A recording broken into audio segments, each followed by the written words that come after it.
It's eating bandwidth. Oh man, yep. You guys get fiber in Arizona yet? I don't know. I'm still on whatever. I think I'm on Cox. They kind of suck. Out where I am, it's just a matter of who's expanding out here. I was on the verge of getting Starlink, but at the time it was like $50 a month more expensive because it was like, high demand, like congestion charges on it. Wow. Okay. Huh. That's no worries. Well, anyone who's watching it, by the way, I don't believe this watch counter because it says 0 and I'm lollygagging is obviously here. So right. Hello everyone. Present and future. Forgive the crappy internet. Forgive StreamYards for being shite. Although I did see StreamYards on sale, so I'm probably going to start paying for it like a mark. But yeah, there we go. Today, we're going to talk about empires. Who is the inheritor of Rome? It gives me a fun chance to poop on England. I don't dislike England or English people, but I see a lot of potential wasted. And I think we got to dispel some myths because the English people are didn't do nothings. We didn't do nothing wrong. It's interesting because I think I'm going to put forward a theory here that enables appropriate pooping on England. There's some pooping on them that you can do, but it's mostly because they fumbled. They fumbled the bag and they fumbled it aggressively badly. They got into what we call a bit of a, maybe they put their morals where their money should have been. I don't know. We'll find out because I am coming at this cold. Alex has put together a good little document here that we're going to follow. So this will be a little bit more structured than normal. But I'm sure I'll do my best to derail it so you all feel at home. And in the pre-show, we had some really good conversations on some of these points. I'm gonna try to not leave out some of the gold we crossed on there. Oh, is that true? Yeah, we should. At some point, we might have to start doing just relaxed chats where there's no pretense of being productive whatsoever. I don't know if YouTube cares. I don't know if the people of YouTube care. I think a lot of them just. I think part of it is just feeling like being in a social situation. So being relaxed and authentic is fine. But we don't intend to have gold, but then we just run upon it. Me and Alex would have these conversations just on our own, and we decided we're just going to put it on a show. So that's it. Right. All right. I want to know, first off, where did you come up with this idea of the inheritor of Rome? I guess we're going to start there, and then I'll let you drive this. So the being the inheritor of Rome is actually historically a pretty big deal. It's kind of a big deal, because with the fall of the Western Roman Empire, the eventual fall of the Eastern Roman Empire, it was a big source of political legitimacy because Rome guaranteed political stability, high productivity, high capacity civilizations at a level that most of the regions under the Roman Empire had never experienced before. There's tales of Germans seeing Roman ruins and thinking these must have been built by giants. They're of a magnitude and grandeur and level of sophistication that the people there, once they lost the influence of Rome, couldn't necessarily retrieve. They sort of returned to mud huts. This shows up in a number of ways, particularly in the 19th and 20th century. And even in the Dark Ages, El Templar did a great episode with Benjamin Boyce recently, where they discussed particularly the rise of Charlemagne and the Dark Ages, and particularly how dark were they, and what enabled the start of the Carolingian dynasty. Is this attempt to reconcile the political power in the Frankish kingdoms that was partially Frankish aristocracy and partially culturally Roman administrators that actually did all the job of governing, and bringing the Roman cultural administrators together with the Frankish claim to political legitimacy, in the body of a single institution. This was the work of about 200 years, and it was a major coup both for the Catholic Church and for the Frankish people, to have a system that perpetuated Roman high cultural success. This shows up again in the 19th and 20th century, particularly around the Austro-Hungarian Empire, the Holy Roman Empire. Having a connection to Rome and being its inheritor was of great great political significance in sort of a historical sense, and is a deriving line of legitimacy. You had the czars and Russia claiming also to be the third Rome, as it were. You had both Mussolini and Hitler made claims on the Roman inheritance. While it's not there explicitly, in things like the Federalist Papers, American founders viewed succeeding the Roman innovations in cultural technology and their experiences as a huge legitimizing factor for their proposed form of government. Like, look, these ideas have all been tried before. We are pursuing a safe traditional route. Yes, it's about the pedigree. It's not about the impact, because there's a reason why we don't idolize Egypt or the Mongol Empire or the Chinese dynasties, right? Like, Rome was something that it created a perpetuating spark that is, whether people realize it or not, the origination of a lot of Western civilization. And so what I'm going to be postulating actually is that, oh, hold on, the dog is stuck. Oh, you're good. This dog is stuck. Dog stuck. Dog stuck. Man, I'll tell you, these pets are nuts. You just have to deal with it. I'm posting on Twitter the link to this stream, so just excuse me. But yeah, I always wondered why we don't look at any other empire the way that we look at the Roman Empire. Like, why is it always the Roman Empire? And I always thought it was just a meme.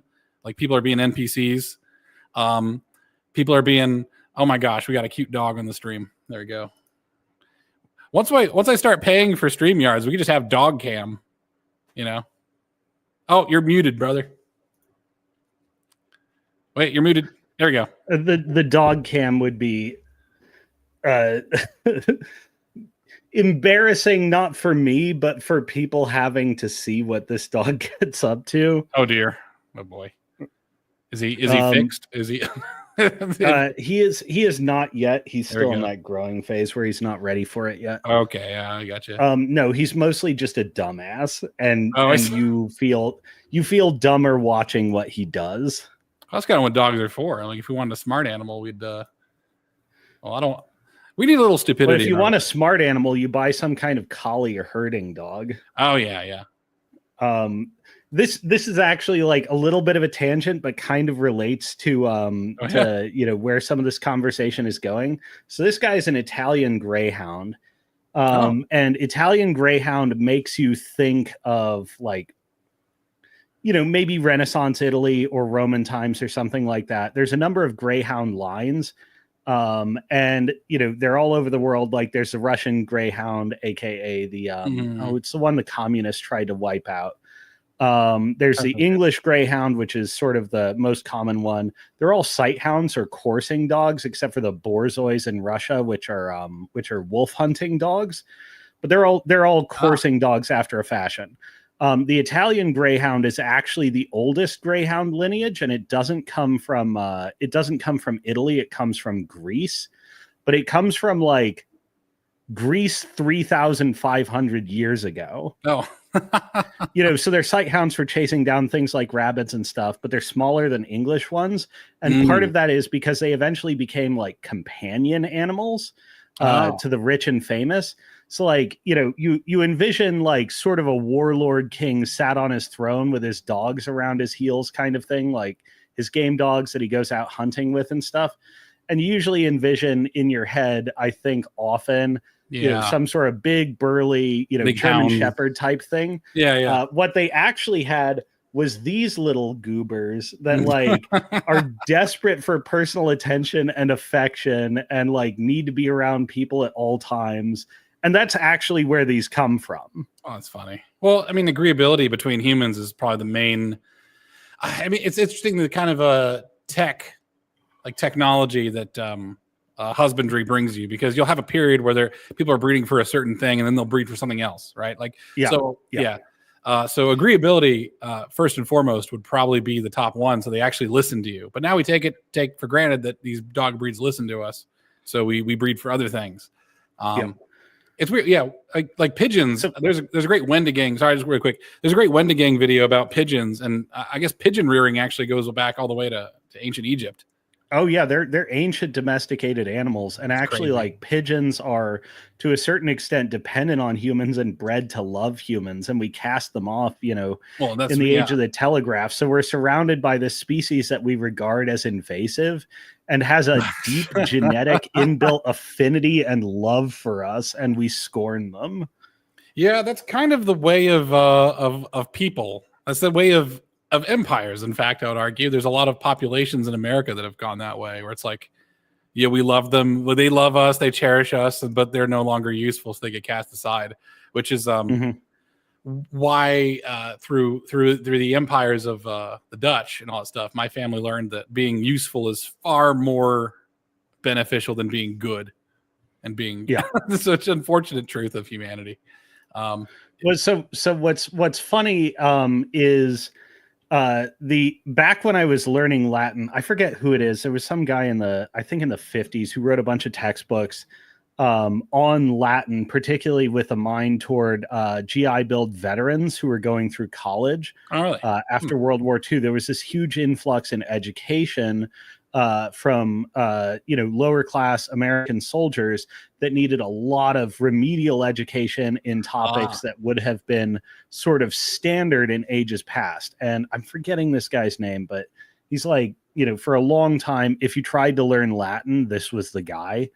Over the last 50 years, some of that's changing. But his textbooks always include some kind of Roman murals on the cover. And the cover of mine actually does have a mural with an Italian greyhound in it. I think it'd be funny is if someone. All right, so this makes me think of sort of the movement of Return with the stupid V and all that stuff. I always thought it'd be really funny is if just out of spite. By the way, I became an engineer originally out of spite. Someone said I wasn't smart enough to be an engineer. I was like, well, I think I am, so I'll just do it. I should just become like the ideal. Like I'll just learn Latin. And I would have part of my podcast be in Latin. It's like this. It's like this is how it's going to be. I will be the ultra of what you guys aspire to be. Here's a stream of me on the treadmill running at like 8 miles per hour or something like that for half an hour or something like that. I don't know. It's like we have such bad examples. I guess what I'm saying is that we have a lot of good talkers. We don't have a lot of good exemplars, right?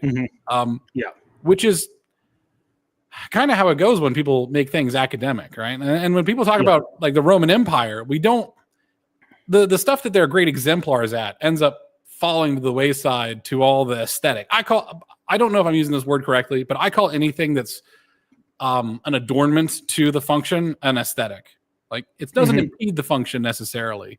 Yeah, people look for the style, but not the underlying substance that informs the style. Correct. And that's what I'd love to talk about. I don't know if that's a good weave back into the subject at hand, but I have a couple of weaves that can go off that. Italians today have a term sprezzatura, like effortless elegance, but it's studied. It's a carefully cultivated mannerism of everything that you do being, sort of elegant and nonchalant. This is like living in Italy and imbibing of certain aspects of Italian culture has led to some odd things in my life. Like I don't necessarily dress as fancy as I should if I want to embody sprezzatura, but I do things like go to great pains to ever avoid running in public.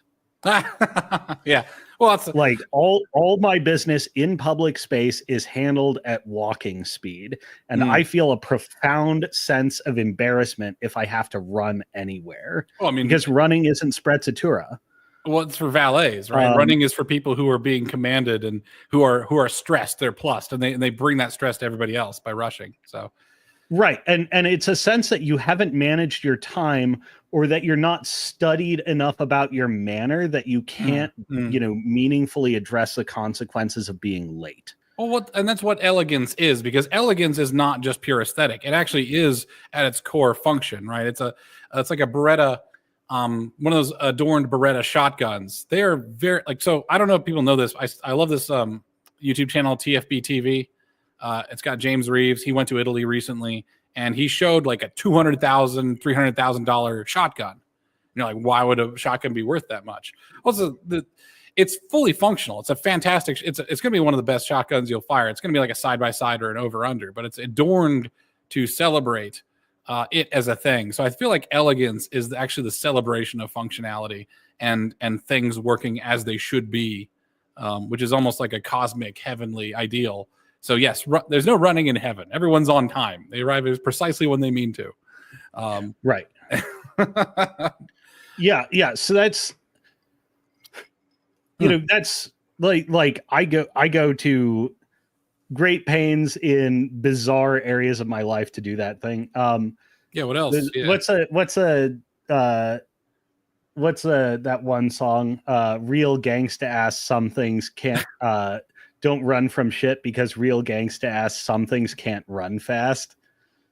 Oh, I know that song. Yeah. I don't know what that one is. I'll look it up. I'll look it up while you talk about it. Expound on that. It's well. Anyways, we're gonna weave this back through the Italian greyhounds, because the introduction of these to, sort of Roman aristocracy and Roman high culture, was because the Romans were huge Grecophiles.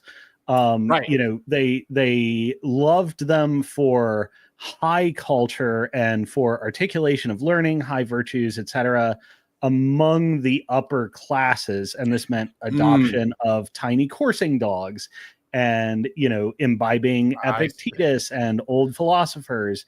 So Rome is like the England to Greece's France a little bit. Or Norman. Yeah. And even though they'd conquered them and the Greek society had become decrepit, they loved the height of achievement that they represented. Discourse, forums, all. Yeah. So what's interesting is, Inheritor to Rome is important, but there's this thing about we're going to glorify Rome, but not necessarily Egypt, et cetera, et cetera. We're actually going to wind up glorifying Egypt here. Cool. All right. Yeah. And sort of what set this off for me was a conjunction of several things, which is ideas I'd been having for a long, long time around something that I call the principle of accretion and the development of high capacity civilizations through essentially capital accumulation or technological development. But both of those things are understood broadly as inclusive of things like ideas, cultural norms, behaviors, laws, etc. Well, and it's both intangibles and tangibles. And that's actually one of the innovations of America, is that we actually turned intellectual property, like technology, essentially intellectual property, into a capital thing, something that you treat as capital. So it's interesting that you bring that up as well, that it's not just about who has all the money, right? Mm-hmm. Yeah. Mm-hmm. Sorry. Thanks for letting me interrupt. But we're going to have a constant weave of like comparing this to America, because I'm an America first, Americaphile, I guess. But I want to. So am I. Yeah. America is almost obviously kicking ass. And I want to know why, because I want to keep kicking ass and not get taken down a tangent. My worst fear is that we become Europe, or becoming yeah. We essentially become retrograde at some point and make a lot of inflection point wrong decisions. I'm gonna see about editing like Avatar or something here. God, I don't have a good picture, but like I think my video lag is distracting me, and it's just hilarious. Getting worse. I'm so sorry. I'm gonna blame StreamYard. Because StreamYard is easy to blame. I And mean, I'm on my computer's 5 years old, and it makes like StreamYard makes it chug. Oh, it does it really? So Okay, it's that might both be it. my That might be fault it. and StreamYard's. You know what? I'll make a promise to, by the next time we record, actually have a decent avatar set up, so you're not getting me, on a 1 minute delay. That's too funny. That's all good. It's all good. What do you mean when you say avatar? Do you mean like the icon just to replace your face right now? Like what you're Yeah, seeing right yeah, now? yeah. Okay, yeah. But to say, if you become a Anyways, VTuber, I have to. If you become a VTuber, I'm legally required to put you down. Unfortunately, I've always wanted to be like a VTuber, but I just have a physical sock puppet with like big oh bouncy sure, boobs. Yeah, that's it. That's Mhm. that's too funny. Anyways, Anyways, so sort of why we'll wind up glorifying Egypt and by extension Mesopotamia is partially through this principle of accretion, but where it came together for me into like, oh my gosh, a key has been turned and we've unlocked something, is I recently discovered Simone and Malcolm Collins did a video, I don't know when, but at some point, on something they call the one civilization theory. okay. And it just jived with me on this one civilization thesis jived with me on so many levels that I think it's worth talking about. I see the video. I have not watched it yet. I will link it here in the chat just in case anybody wants to watch it. Of course, continue watching us, but for a retrospective on what we're talking about, we're going to cover a lot of this, I think, because there can only be one. I feel like anytime there's a network effect, well, there's a bunch of different words for what happens when you have network effects, pathway dependencies, Thucydides trap. Yeah. I mean, I call it all principle of accretion. You can even refer to it as like as your tech stack, like your technology stack in an engineering context. Because what you are dealing with here is a civilization level tech stack, especially when you're inclusive of abstract technologies. These things all represent major technological innovations that are not given by nature but need to be developed by man. Right, and a slight technological edge. And when we talk about tech, we're not talking about like strict technology. We're talking about social techniques, intellectual, like the sort of intellectual property of a civilization. How you inherit property, what your norms are around wealth, around child rearing, your values around, of like moral values, and like things like how you regard leisure and work and pleasure and happiness versus fulfillment.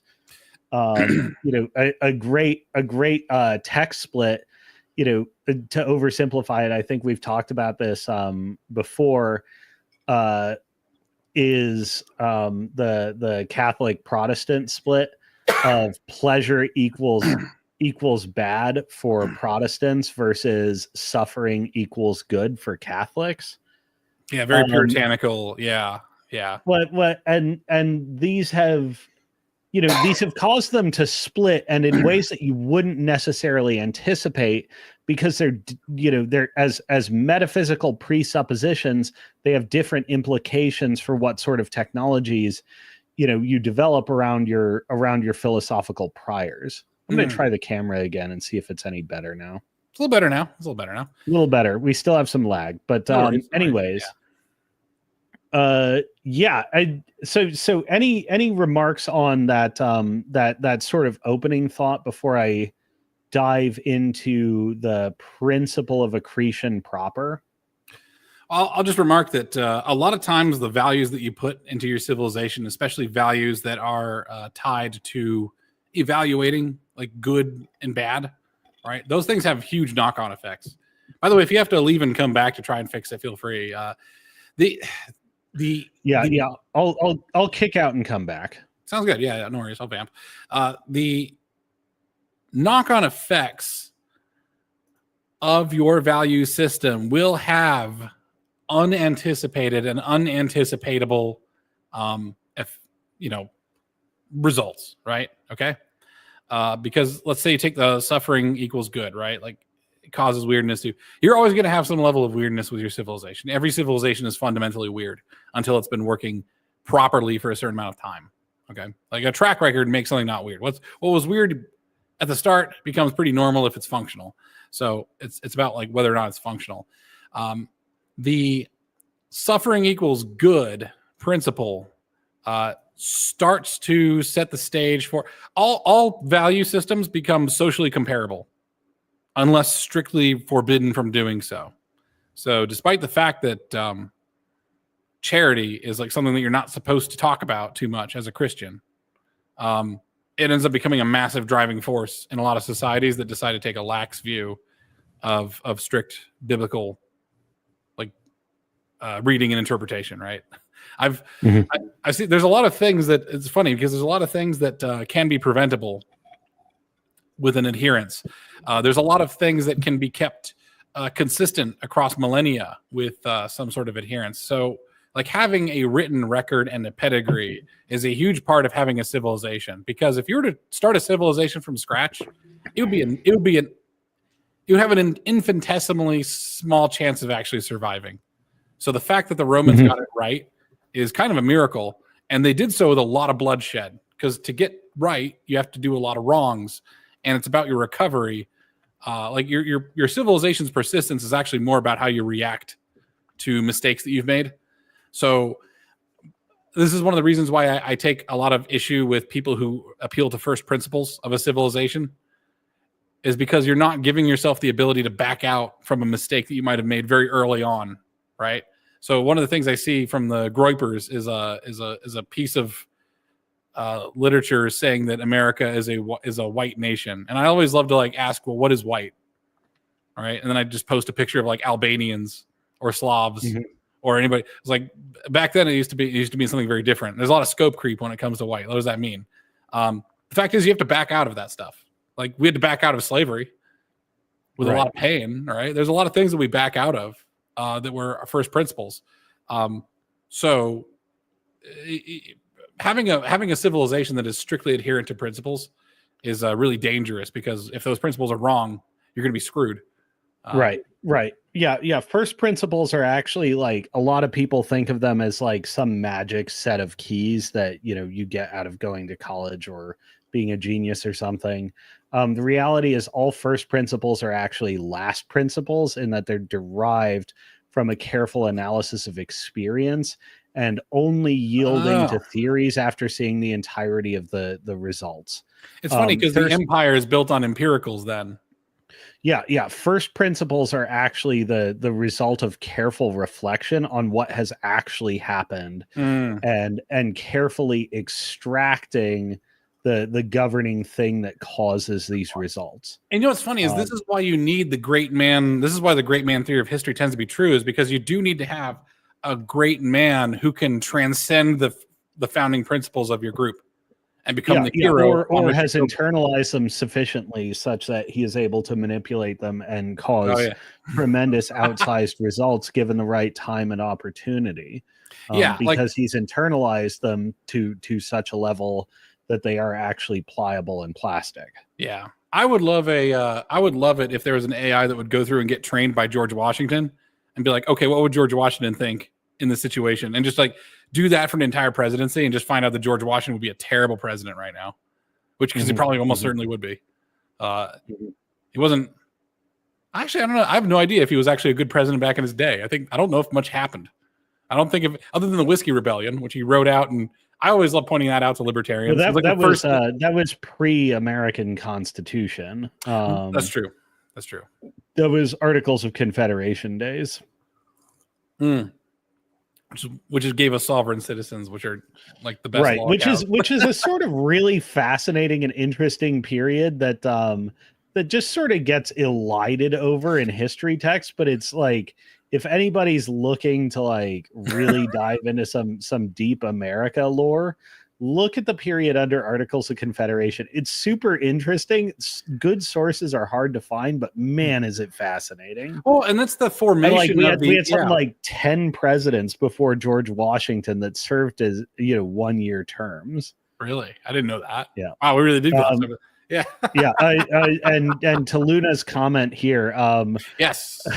there's some very strong arguments that while George Washington was good, he was essentially a proxy for Alexander Hamilton. That's too funny. Oh, it's too funny. Like the absolute there actually is a drama about early America that I need to watch, and I forget its name. I just see clips of it on YouTube. Is this the one with Paul Giamatti Yes. as John Adams? Yes, I've heard that's really good. I hear it also plays fast and loose with some of the history, but I would love the great thing about hopefully AI video creation would be is like here are the different correspondence here, make them into a drama. Just pretend these letters were happening in person, I guess. And I want to see. What's funny is Paul Giamatti, like if he has the like head shave thing that he does in the show, he's actually historically almost a dead ringer for Samuel Adams rather than John Adams, which is kind of funny. We don't talk enough about that period of history because that was the formation of the American Empire when we were the most vulnerable. It's almost like America was a premature birth a little bit, and it was a violent one. It was like a violent cesarean, because we were in a bit of a dying body. We were starving in the womb.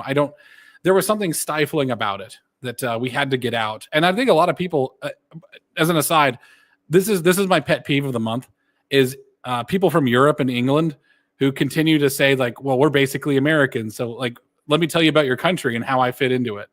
It's like, no, we rebelled against you. Everyone who came to America more or less hated being in Europe. We are not European. It's like an abused child who grew up, left the house, made a good life for themselves. And then the mom is like, well, you're still family and kin. It's like, no, I left you. I don't want anything to do with you. I would love to actually know about the transformation from the American psyche of starting out as a British colony, and then how did we become Americans? That might be a 250-year process, to be honest, but I don't want to return back. Yeah. Anyways. It also starts with some like, well, the French helped us out, but we had to go on like a 70-year experiment to realize that what the French became essentially made them untrustworthy shits, and that we had a lot more in common with the English. Yeah, what are you talking about, the French Revolution? When you talk about what they became? That's certainly part of it, but also just the big break in French tradition. Well, yeah, and I don't know anything about that. The thing is about America is that we are very much a nation of what have you done for me lately? And I look at some of the values of, I love looking at the European guys' memes because they'll say like, hey, we made this treaty with you 1,000 years ago. Will you honor it? And they're like, yes, of course I will. I was like, America would never do that. Like if it didn't happen in our presidential term, it's basically as ancient history. It's like, what makes us do it? Like, why do we care? And right. I think the Europeans which introduces actually one of the biggest weaknesses of democracy. And exactly what you described, like foreign relations in particular, a lot of people rebel against the deep state, but like, if you're going to have a democratic society, just the relating with other nations means you need a deep state, like straight up. Well, what if we're the most powerful nation though? Then we could just be complete crazy people, right? Like the absolute madman of planet Earth, and everyone else has to just jump. You're gonna raise tariffs 20%? Deal with it. I don't know. America has that luxury at the moment, and to anytime your empire thinks that the sun will never set upon it, there's some shade. Ironic. That's a double entendre. If you ever think that your empire will never have the sun set upon it, you will definitely have the sun set upon it soon. Like, so arrogance is usually like pride comes before the fall, as they say. It's hubris. Wait, so that's a level of like analysis and a sort of psychology, psyche specifically, meaning like the study of soul, a level of psychology that develops in the one civilization at a higher level of articulation than other civilizations. That's part of this analysis. I tell you what, though, I gotta do some stuff to settle the dog. Give me like 10 minutes and I'll be right back with you, and we'll dive into the principles of accretion, and then sort of breeze through this thing. Well, before you go, tell me what's the most interesting thing we've talked about that you'd like me to vamp about in that 10 minutes. Oh man. You got to choose. If I'm going to expound upon it, I want to make sure it's interesting. And I will go off and talk about random bullshit. I mean, I think what we're hitting now is like the line of argumentation that we're least likely to retrieve over the next bit of time. That in listening back, I would most like to hear you go hog wild about, because it's tangential to the discussion, but I feel like maybe illustrative. In we're jumping off from some of the same axioms and probably won't retrieve it again. All right. So in like plain English that a 5-year-old can understand, what would you like me to talk about while you're gone? I'm so sorry. Essentially what we were just talking about, and okay. the development of deep states, how democracy gets us into weird places, and sort of the psychology of the American people that's led us to some bizarre forms of adventurism. Oh, yes. Okay, let's get on to that. All right, I'm going to go ahead and remove you from the stage. And yes, so talking straight to the camera, America is an amazing thing to work with because you don't know what you're going to get. We have civilization rocking gesticulations if you want to be cynical, you could say every 4 years, right? But really it's every 10 years or so. 15 years ago, nobody knew what woke was, right? It was a thing that you could say, and it didn't have a lot of impact. And now woke is like some sort of poison. Okay. We will churn through revolutions more or less peacefully than other civilizations can. And we'll do it really fast. Like America is the kid who is in the garden just digging up dirt and shoving it in their mouth. And they're just finding new diseases to just absolutely lose their mind. Yeah. Hey, lollygagging. Hello. The America will churn through ideas, and we will. Let me put it this way: America being democratic in nature, a democratically elected republic, but it is democratic in nature in terms that the American people have power in and of themselves, and we have power to move nations. We have the power to exact pressure. We go really hard when we want to go hard. We have a lot of cultural influence, and the rest of the world gets to see that. Okay. So I liken America to like the most American story I think exists is Jurassic Park. Okay. Because that pretty much describes the life cycle of American ideas. Jurassic Park is the perfect book for America. Good for Michael Crichton. I think he was pretty young when he wrote it. Very salient. I don't think he realized that he was capturing the American spirit, because we will adopt an idea that seems impossible. And then we will do horrific things to get what we want out of that idea. Okay. We will go insane. If you look at just the invention of flight, like flight's nice. I've heard America described as like the aerospace republic, because instead of trains, we use planes. That's what we invented, and we love airplanes. From the early like 1920s Kansas backwood, like Kansas barnstormers to when I was young, I was 18 years old. I drove across the United States on a motorcycle, and I sat in a field in Arkansas, and I just watched a crop duster do aerobatics, because that's how they just have fun. We are an aerospace nation. Okay. We're an aerospace nation. We don't think about what's going to happen next. We just did it. Because we forget the steps that made us an aerospace nation. If you look, there are so many fatalities. There's so much wasted effort. There's so much failure there. We just kept trying. And there's compilations of American airplane attempts, and they look ludicrous. A lot of them look absolutely ludicrous, but we tried it. America will do the ludicrous. We will go crazy. No one will, and it's all just normal people. Okay. The people who invented flight are the Wright brothers. And the Wright brothers were just two bicycle mechanics from Ohio that went down to South Carolina. Correct me if I'm wrong there, lollygagging there. they went down to South Carolina because I hear that the atmospherics were right, like the air pressure, like the air was more dense with the humidity and it was the right temperature. It was ideal. Like they stacked the deck in their favor, and they did they didn't think about what happened next because the thing barely flew. It was an absolute POS, but it flew. It flew and it made history in, I believe, 1913. Okay. Heavier than air flight was, I think it was the New York Times that said like a year prior that heavier than air flight will not happen in 100 years. And two bicycle mechanics from Ohio passed the test with an absolute MVP. What was what the Silicon Valley people would call it now is minimum viable product. Okay. So Jurassic Park, they had a goal, something they wanted to achieve in this book. They by hook and crook, suffering and random chance, they got a minimum viable product, which was, they didn't think about, like, they did not stop to think about what we should do, right? Jurassic Park is not a play, like Americans don't think ahead. It's one of the famous things. America is this amazing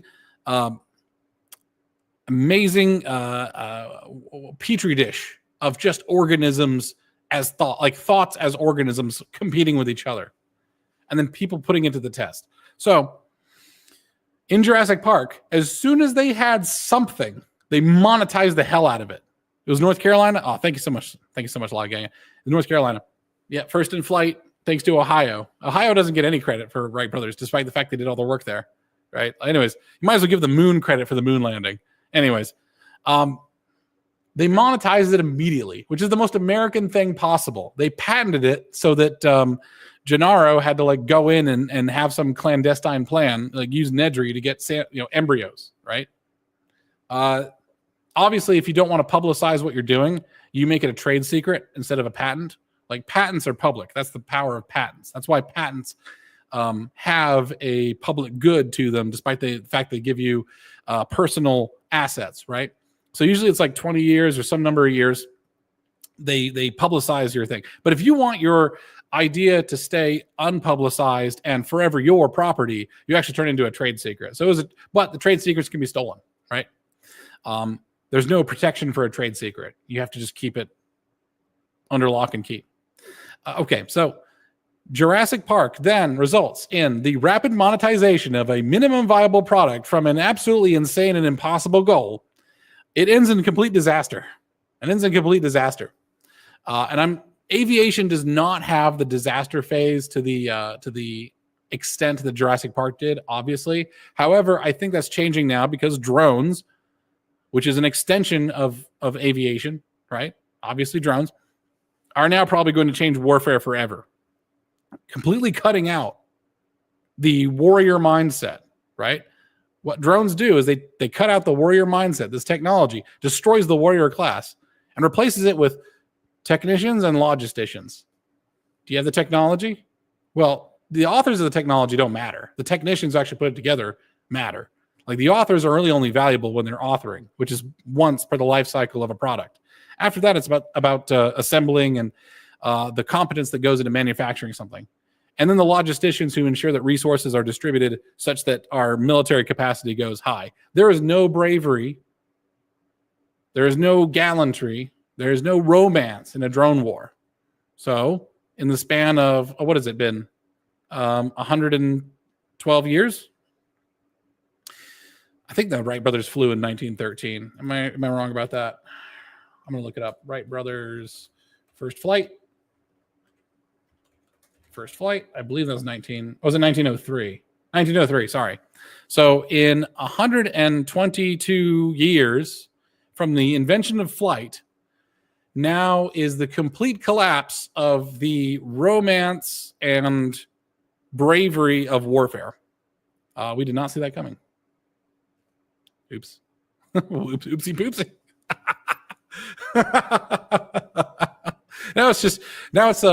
Now war is nothing but people saved by happy chance. The unlucky and the lucky. The circumstance of it. Might as well play Russian roulette. Double entendre right there with the naming. Anyways, the implications of what you set out to do do not end up where you want them to be. These little tiny values that you have, these little tiny values that you hold dear, will grow either as a tree that bears fruit or as a horrific cancer. And you actually don't know what you have until it's borne fruit. Even Christ compelled you to look at the results of something rather than the principles upon which it was founded. Now, that's because also he's the Son of God, so he's pretty confident in his message.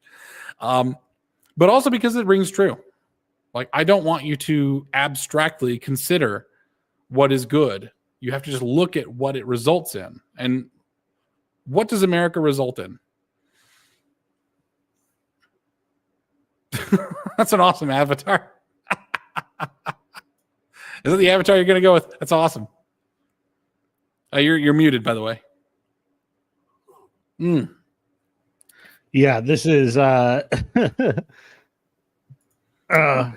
got so sick and tired of the video lag distracting me, so we're going with this guy. That's awesome. Did you go take that picture just now? No, this is from Okay. From 2020, the one time I experimented with just the mustache. It's funny. I also did just the mustache phase. My wife liked it. My hairdresser, by the way, you don't have hair, so I'm sorry, this doesn't apply to you. But anybody who does have hair, and especially if you're a man, get a hairdresser that thinks you're hot and wants to flirt with you, because she will give you the best haircut possible. Unbeknownst to me, my hairdresser gives me the Elvis, but she also destroyed my self-esteem because I experimented with the mustache, and I'd grown the beard back out at that time. And she says, "You look really good with this hair and this beard. Just don't ever do the creepy mustache thing." I was like, "Oh shit!" I was like, "You wouldn't look good with that." I was like, "Oh no!" So now I don't trust my wife, and that's not good. I was like, she thinks I look good no matter what, or my hairdresser's wrong. I'm inclined to go with the hairdresser's opinion. Get you a hairdresser who will give you honest feedback about the mustache. Get you a wife who looks at you like you wish the hairdresser would look at your mustache. Oh, there we go. Yeah, exactly. The wife is there to be aspirational. I don't really want. I'm a bit old fashioned when it comes to what women should and shouldn't say, and as well as what men should and shouldn't say. So stuff like gives me the pet peeves pretty quickly. That'll be a subject for another time. Yeah, I'm like a misogynist who loves. I'm a sexist who loves women. I'm a sexist who loves women, which I actually think is the best combination to have if you want success with women, because they want you to be sexist, because they don't want to be treated like men. That's the entire basis of being sexist, is that you distinguish between the sexes, which is like normal. Yeah. Anyways, I was going on about how America is a complete madhouse, and that we will, and I will end this thought about Jurassic Park, right? Like, we take something, we don't ask if we should, we just go for it. We monetize it, we produce it, we immediately get it. We have a minimum viable product, which is like barely able to fly, and then we push it down people's throats as hard as we can. We did the same thing with woke, and we completely destroyed Europe. Whoops. We took a bunch of European products. We took the European embryo of like Frankfurt School, from what I can tell, and then we just churned it through the university system, which is an American industry. Yeah. And we made it into we refined the sugar of the Frankfurt School, and we shoved it down their throats so hard now it's a part of them, and they can't get rid of it. It's yeah. Well, I think this is. I think drawing from the present in particular, in the past, it's a lot harder to see the graveyard of silent evidence.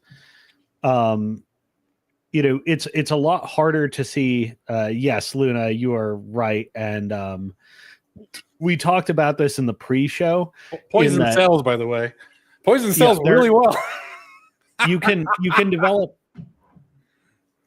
develop high-level technologies that turn out to be highly maladaptive, and an advanced civilization that develops maladaptive technologies goes through a process of coping with and containing them. But you still have them existing in your technological stack, even if they're lines of code that you comment out. And when you introduce your tech stack to other civilizations, they're going to read things, including the comments, and they may uncomment communism and just get obliterated by it. Yeah, which is why you need a bit of revisionist history. I think I actually have some. I think everything has a use, even the most evil stuff, and revisionist history just erasing. If we could have a planet Earth where some Inquisition just goes through and erases all traces of communism, just burns all those books. I wouldn't be opposed to that. I would, as a poison salesman, America will sell anything, by the way. We'll sell weapons. We'll sell poisons. We will demonstrate. Like the first thing we did during the Cold War was we used the nuclear weapons that we used to bomb our soon-to-be allies, the Japanese. And then we made sure that everybody who liked us had them. Ensured that we had some defenses, right? And unfortunately, someone did a really American thing and then gave it to the enemy. Whoopsie doodle. But they got executed for it. It's the Rosenbergs, I think. Anyways, yeah. The maladaptive technology, the commented out code. This is where drawing on recent experience is useful, because there is not necessarily a tendency for revisionist history, but for leaving the commented out code commented out and remarking on it. The recent is the most true.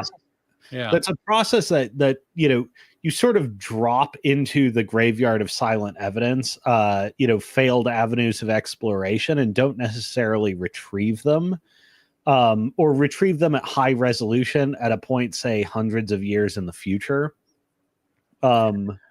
Well, that's what people would make myths, right? Like there's a lot of mythology around bad governance, bad kingsmanship, right? Those are probably commented out pieces of code, which then became a penalty to uncomment, like an inborn resistance to it. And so it's not there's actually a lot of truth to the. Okay, so here's me, take me out of context. There's a lot of truth in woke if you can read between the lines and see what they're doing. Yeah, it's not enough to get rid of bad ideas. You have to be anti-bad ideas. You have to make tales of against wandering off. Actually, I have a bit of a salacious theory on a lot of Grimm's fairy tales. That a lot of them are actually about sex, but they're not about sex because everything's about sex. Like so, the old witch's house in the woods, like the ostracized, like outsider, probably not like a house made of candy. It might have been like something different that you're supposed to resist. It's temptation. Like this person has goods and you must get away from them. So even though things seem nice, you must leave, which becomes a bit of mimetic. It becomes a bit of mimetic programming against any benefit that strangers will have. I remember when I was a kid, there was a lot of people that would offer me stuff, and just on the basis of that I didn't know them, I would just refuse it. And that's the actually, Lotus Eaters did a great segment recently, or relatively recently, doing a sort of reading into the story of Red Riding Hood, and sort of how it's a parable about the dangers of the stranger and of loyalty and duty, and losing sight of what you're supposed to be doing. I just realized who you look like, by the way, in that avatar. You look like Theodore Roosevelt. A little bit. That's a nice aspirational one, especially on the note of Inheritor to Rome. So do you want me to try and hook you back into the Inheritor of Rome conversation, or are you enjoying the let's hook this in, because I think the graveyard of silent evidence is less opaque in modern times, and I think the theme of let's experiment and try stuff out is a process that goes on through the history of technological accumulation and the principle of accretion. And, we sort of keep the winners and discard the losers. And the closer to the present you are, the more visible the losers are, and the more of like a Wikipedia edit war there kind of are. But the further back in history you go, the more you lose things. And I think this principle of accretion, where it meets the one civilization theory, is where you start to discover the cost of the losers. Before you go on, I have a theory that I've been wanting to put into a video for a while. As soon as I find some bloody time to do it, I believe that history is actually not useful beyond the living memory of your grandfather. And I use an analogy of like someone who was originally in Agincourt, and they went to their family and told the story like in full detail. And it's not about having all the details though. It's about having the feeling of it. And it's about the transformation of a tradition into a history, because a tradition has the humanity behind it, right? And what we end up having is that over time, we end up losing the connection to our history. So people who then rely on history, which is a lossy media and is a bit of a funhouse mirror, right? People tend to write about stuff that's extraordinary for their time. So you end up losing sight of the ordinary, and then you think the extraordinary was ordinary. You see this on Twitter all the time, by the way, of people like putting up fairly recent photos of people flying. Like, oh, this is what flying on an airline used to be. And it's like a full meal. It's like, that's an advertisement. Like, it's bullshit. Right. Well, you also lose, you lose sight of things like the artificiality of the 50s nuclear family. But essentially the memory of your grandfather is your maximum return with a V threshold. Correct. Yes. Yeah. That's when human experience can be conveyed. Right. And by the way, there's a great concept called a great span. I'll have to dig and find the article for you at some point, but it goes into this concept of the great span.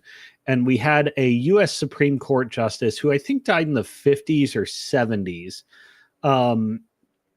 who was part of a long lineage of people who were very long lived, having children who late in their life. And this Supreme Court justice, who served in the 20th century, had conveyed to him by his mother, who was quite elderly when he was young, stories told to her by her mother when she was a child during the American Revolution.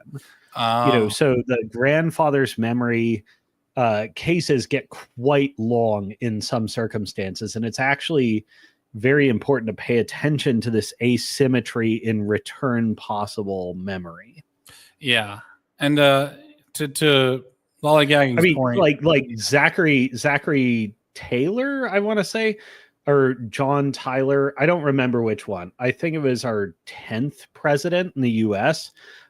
Still has or had living grandchildren. Oh wow, yeah, wow, it's incredible. And then the funny thing is, like, most of the West doesn't actually have a tradition; they have a history. Like for me, I have a tradition that is pretty limited in scope because it's about accounting. I'm highly biased in the favor of accountants because that's how we served the Dutch Empire, and the principles that go into accounting, like reaching some sort of like almost Buddhist balance, right? Of making sure that you're the Babylonian scribes of the South Asian Sea. Yeah, exactly. Like, we're there to keep the books and make sure things are running efficiently. So we take that really seriously. So that's a tradition because my father employed me since I was 6 years old in his accounting business, and I got to learn from him the principles that go into being an accountant. And for that reason, I have a completely different childhood than everybody else. So people might say that I'm a millennial. I was like, I didn't get into Pokemon except as speculation in the card trade, which I lost my shirt, which I learned that you don't speculate about stuff that you don't know about very well. Because it was vicious, man. 5th grade, we actually had to ban Pokemon cards because there was just like a absolute fervent stock market that would open as soon as recess would start. It was pretty awesome. Those are great days. But I had the same thing in my school. Rad. The great span of like, what is living memory? What is personal connection? So if you have to like read in a book what your tradition is, then you don't have a tradition, in my opinion. Which makes the pedigree of an empire so much more compelling, because you can read about the Roman Empire and it's like, do you really embody that? Like, are you really going the distance? Like, I always describe it this way. Tradition is like, can you read a bunch of books and become a samurai? Well, then you're not going to be able to read a bunch of books and become a Victorian. You're not going to be able to read a bunch of books and become a Roman. You're nothing but a LARPer. You're a foreigner. You're a weeaboo. Right. You're nobody. You may be inheriting their tech stack, but you're not necessarily inheriting the immediacy of the cultural conditions and like the psychology that led to the development of that tech stack in the first place. Correct. So yes, you're getting their understanding. Your understanding is going to be very outcomes based, but not very cause based. Exactly. Which means that if you don't have the cause based, you'll eventually lose the outcomes because you'll then begin questioning. One thing that I this is a great challenge of intergenerational transmission of wealth. By the way, you have the 3 generations. You have the builder, the maintainer, and the squanderer. Yeah, it's true. But what's interesting is the legacy of the builder actually has long-term consequences. There was a great Danish study about this, about the creation of those 3 generations of wealth. And there are, by the way, lineages that can maintain wealth intergenerationally that wind up being enormously powerful. Yes. Because they cultivate the seed that always grows. But even if you go through the 3 generation cycle of build, manage, squander, it turns out this actually has long run effects. In that the families, even if they are descended directly from squanderers, tend to do economically better than other people. The key to being a good builder perpetuator is, oddly enough, first off, you have to have the chops for it. So builders are kind of born, and I've had this discussion with different intellectuals before.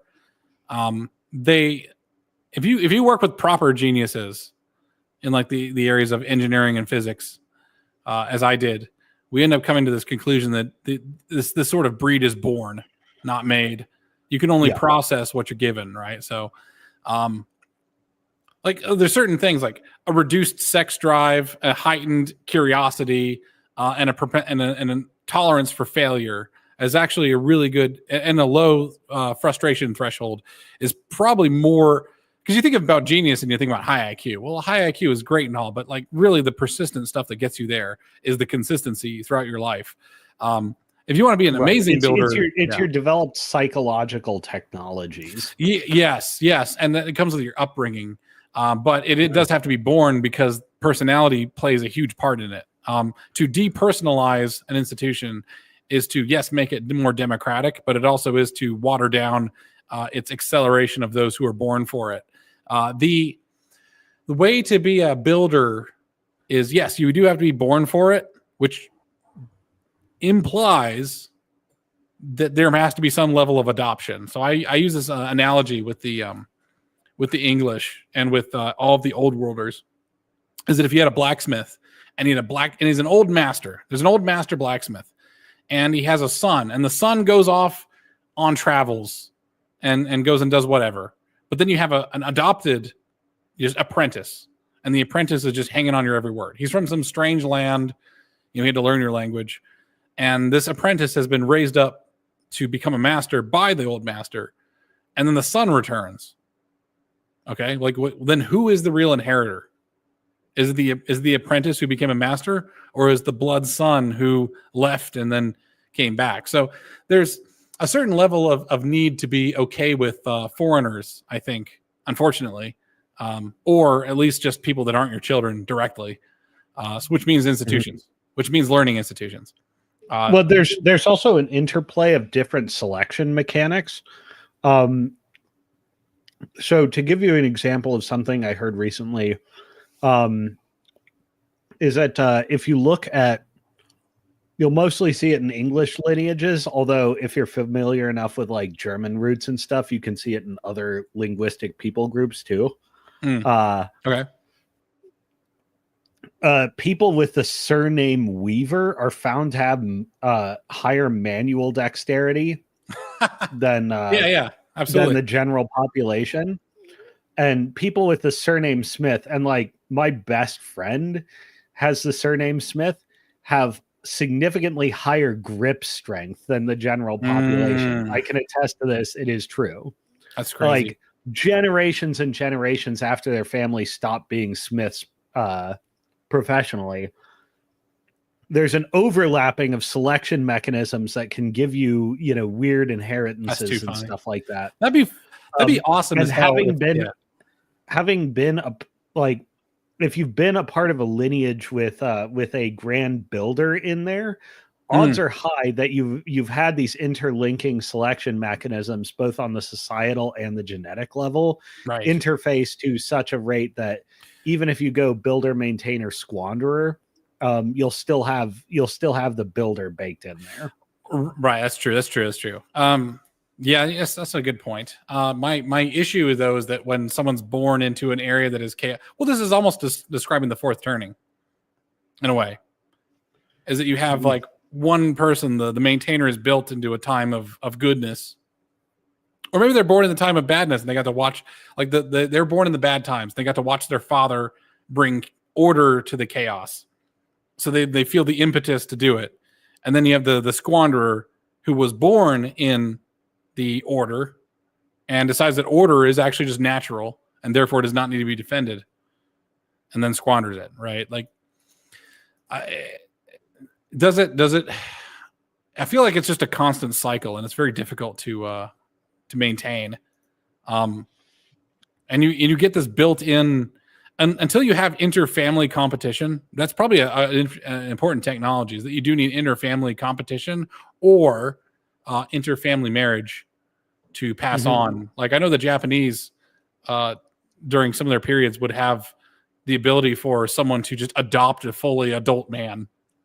Yep. In your family, right? Yeah, that's a good way of getting around it. You pick an heir who's actually worthy of your legacy.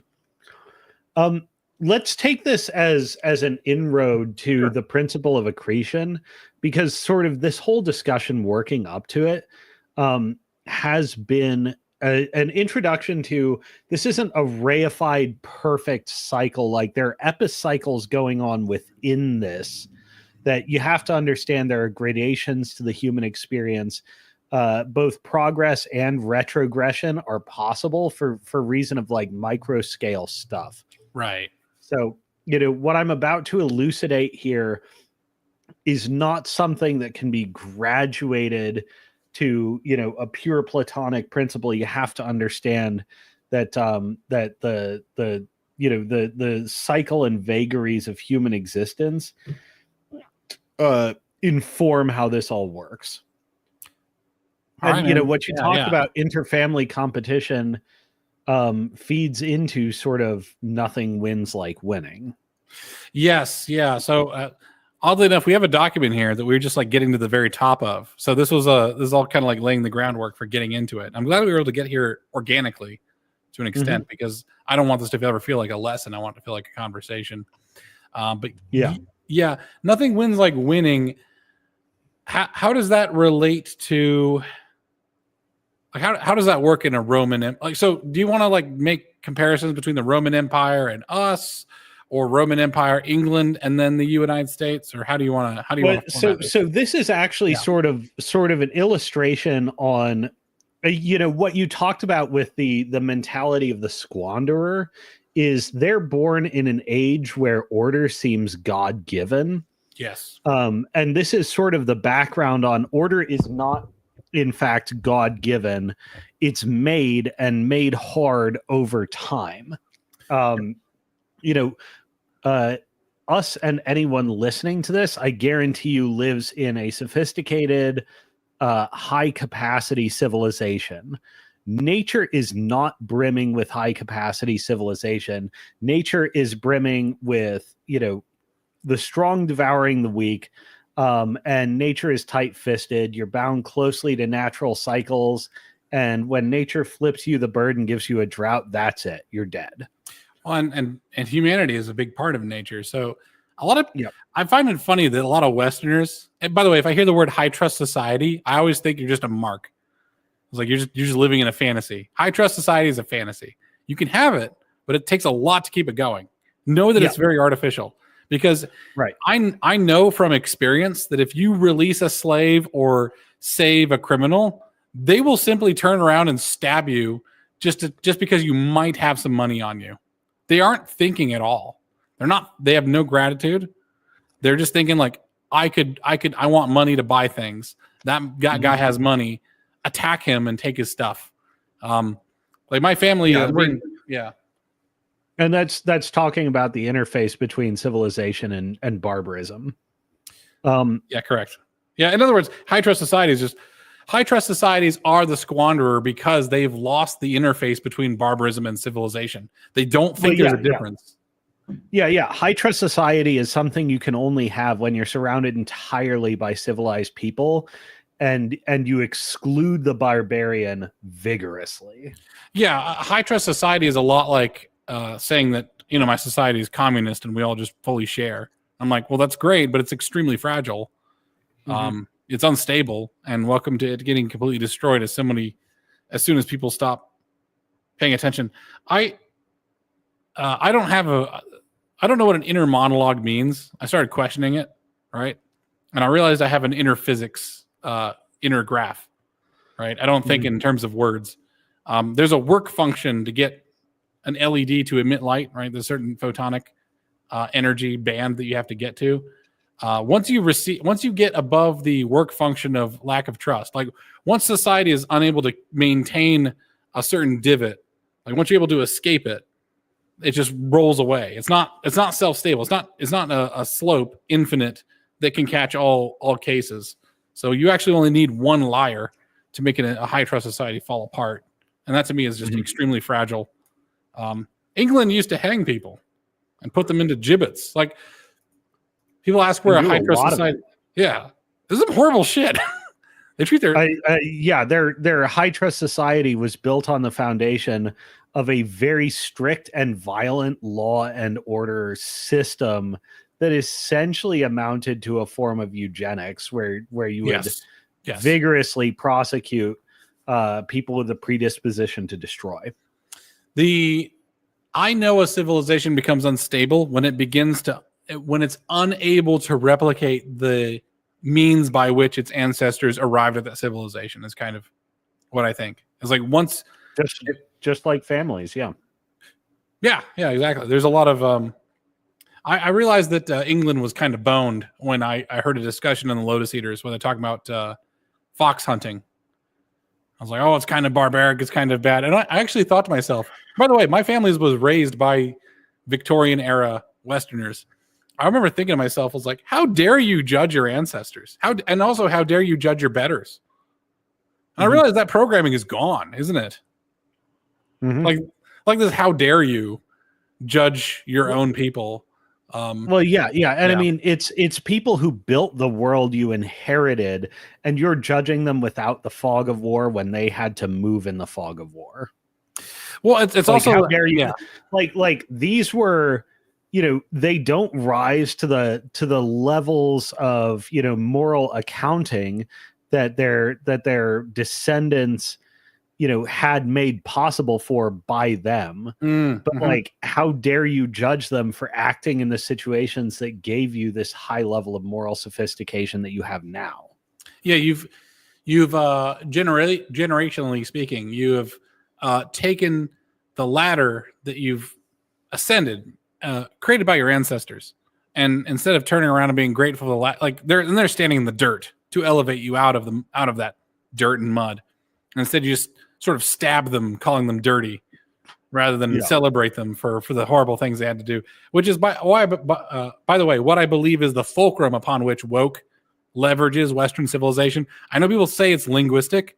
If it was linguistic, then it would only affect English-speaking countries, but it's affected all of Europe. It's not linguistic. It's also psychological, and this is like when we talked about in the pre-show, communism being very high on the tech stack. When East Asian cultures started to interface with the Western tech stack, communism was sort of like a commented out line of code that just one-shotted them like smallpox one-shotted the Aztecs. That's true. It was also like, as a sick man of China being the sick man of Asia, it was just absolutely prone to being infected. Because it could have been like Mao Zedong he didn't use communist principles to take over China. He could have been a freedom fighter, an American aspirant. but he was a communist. And that was just how he was. Because communism kind of appeals to people who are, it appeals to the resentful and hateful individual. Which is Essentially, it appeals. It's a very high-tech weapon that can be put in the hands of barbarians, and they can wield it in line with their, their impulses. Well, that's true. So he might have been empowered to rise from the station. He just received a set of weapons that enabled a resentful, hateful freak to destroy the civilization around him. Dick. That's all I have to say about that.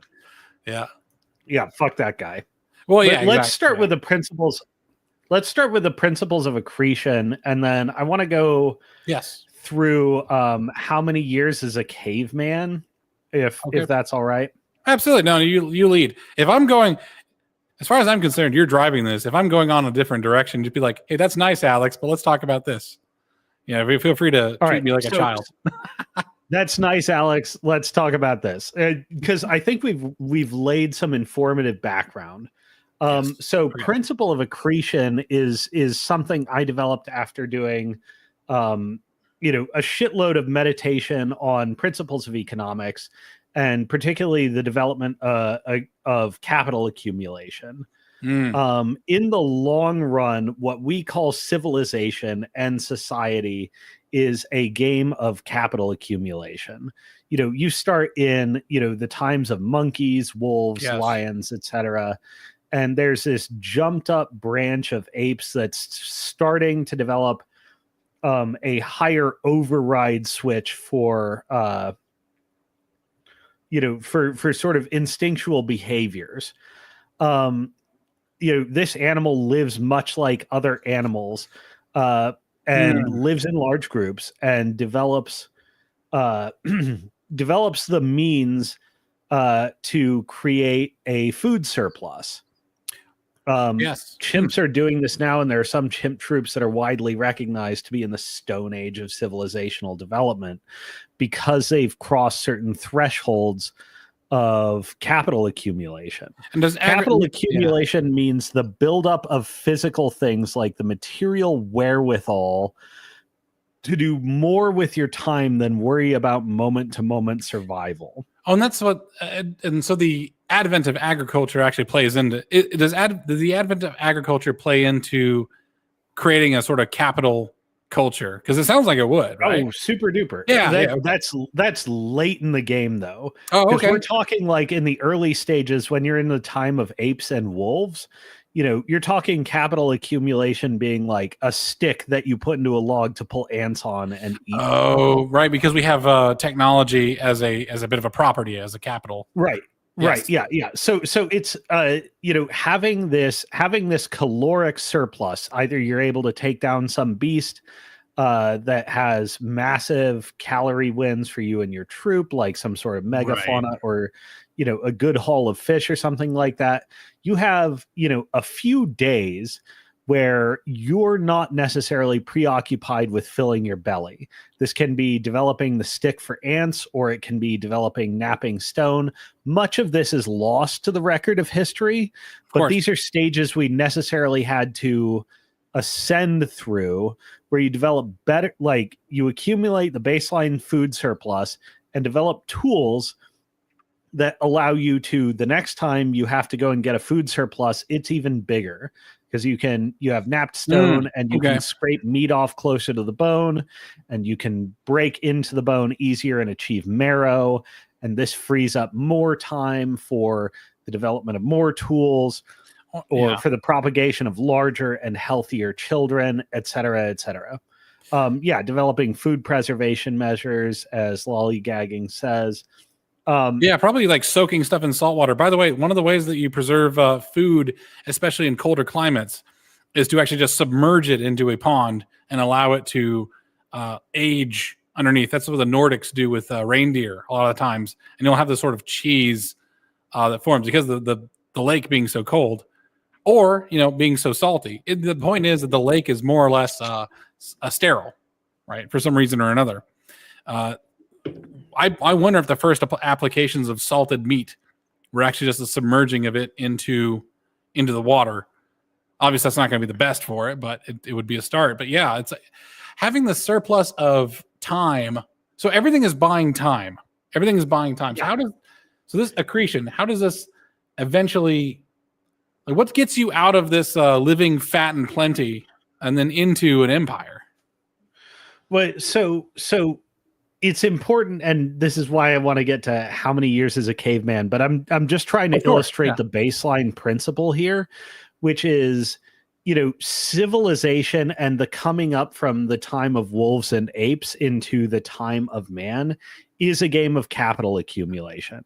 The building of physical, tangible things, but also, non-physical, intangible things, such as, the density and tightness of the relationship between, kin bonds and greater than kin bonds like tribes, that it's not just beating one another over the head for resources, but that there are mitigation measures. And all of this is enabled by the accumulation of capital by social animals. To interrupt you really quickly, though, one thing that is also it's part of this is if you're going to pass down ideas, you also have to have a language. And people will think that language originated from coordination from hunting beasts, right? Like a sense of rhythm but like hunting is like a military operation. The communications are fairly simple. I wonder if having all this downtime to invent an entertainment, right? Language is an entertainment. What's interesting is chimps actually don't have high levels of social coordination in hunting. They essentially move like a gang of individuals and just try and beat stuff down one on their own. Okay. And it's actually a kind of capital development, which I'll come to. I mean, sure. I have in here, like, one of the things that makes human beings as they are is the prefrontal cortex and how capital accumulation has enabled us to ascend from the time of wolves and apes, and create mechanisms that make us smarter. Like, a stick for ants is essentially a physical prosthetic for the intelligence and witfulness to gather ants. It's a physical appendage to your brain or to your will. Right. Things like language, mathematics, and music all represent hold on one sec. Oh, sure. By the way, it's a fun fact is that the sticks together maggots from like logs for eating is a technology that crows and ravens can use. We also notice that crows and ravens don't have a language, so they can't describe a thing. They have to watch. They have to do it by replication. So you can develop technologies that also, in the same way that the stick, after a sense, amplifies both your hand and your brain. Once you're down a sufficient level of accumulation, you can develop even more abstract technologies. Again, social norms that keep you from coming to blows, which may disable one member and make them less able to, settling disputes. You can also develop tools that we know it now in modern research actually amplify and change the shape of your prefrontal cortex in your brain. Really? And make you literally smarter, like literally domain transformative technological introductions that increase your cognitive capacity. One of these is spoken language, another is written language, another is mathematics, and then formal music. As somebody who only came to like a deep understanding of mathematics late in life, and then somebody who never came to an instinctual like brain structure understanding of music, I can testify that people who understand music at an in-baked level have access to a domain of cognition that I do not. It's kind of funny because you're way more well-read than I am, but I was raised on math and music. I taught myself classical guitar. I think I played classical gas. I taught myself classical gas pretty good. It's a good song. Yeah. And for mathematics, though, that was my real passion, and much of the disappointment of the ladies who are dating me. I was like, "Fuck guitar! Guitar sucks. Guitar blows. I can be on an airplane with math. I can't bomb the shit out of places with music, and not yet. I'm not a noise marine." So I pursued math, and I really enjoyed it. I love the theoretical parts of math too, where it's when I was in high school, I would theorize stuff that was beyond the textbook of like, can I do if you can find the length of, if you can find the area under a curve with an integral, can you find the surface area of a three-dimensional filament, or like some sort of surface with a double integral? That turned out to be true. It turns out you could do that.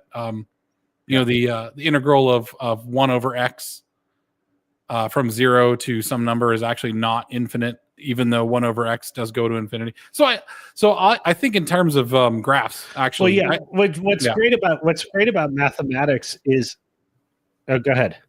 No, I was going to say, so like when I described to my wife, because I do not have an internal monologue, right? Like most people do. Like I can think in my head and have words there, but it's not how I think by default. Like I don't have like, oh, and Alex is going to make a coffee. Now Alex is going to put it down. Like I think entirely in terms of sand tables in my head. So when I'm thinking about product and marketing, I was explaining how I do marketing to my wife. And I says, you first have to dig a trench that creates potential energy. And then you have to dam it, because you can't just give everybody what they want all at once.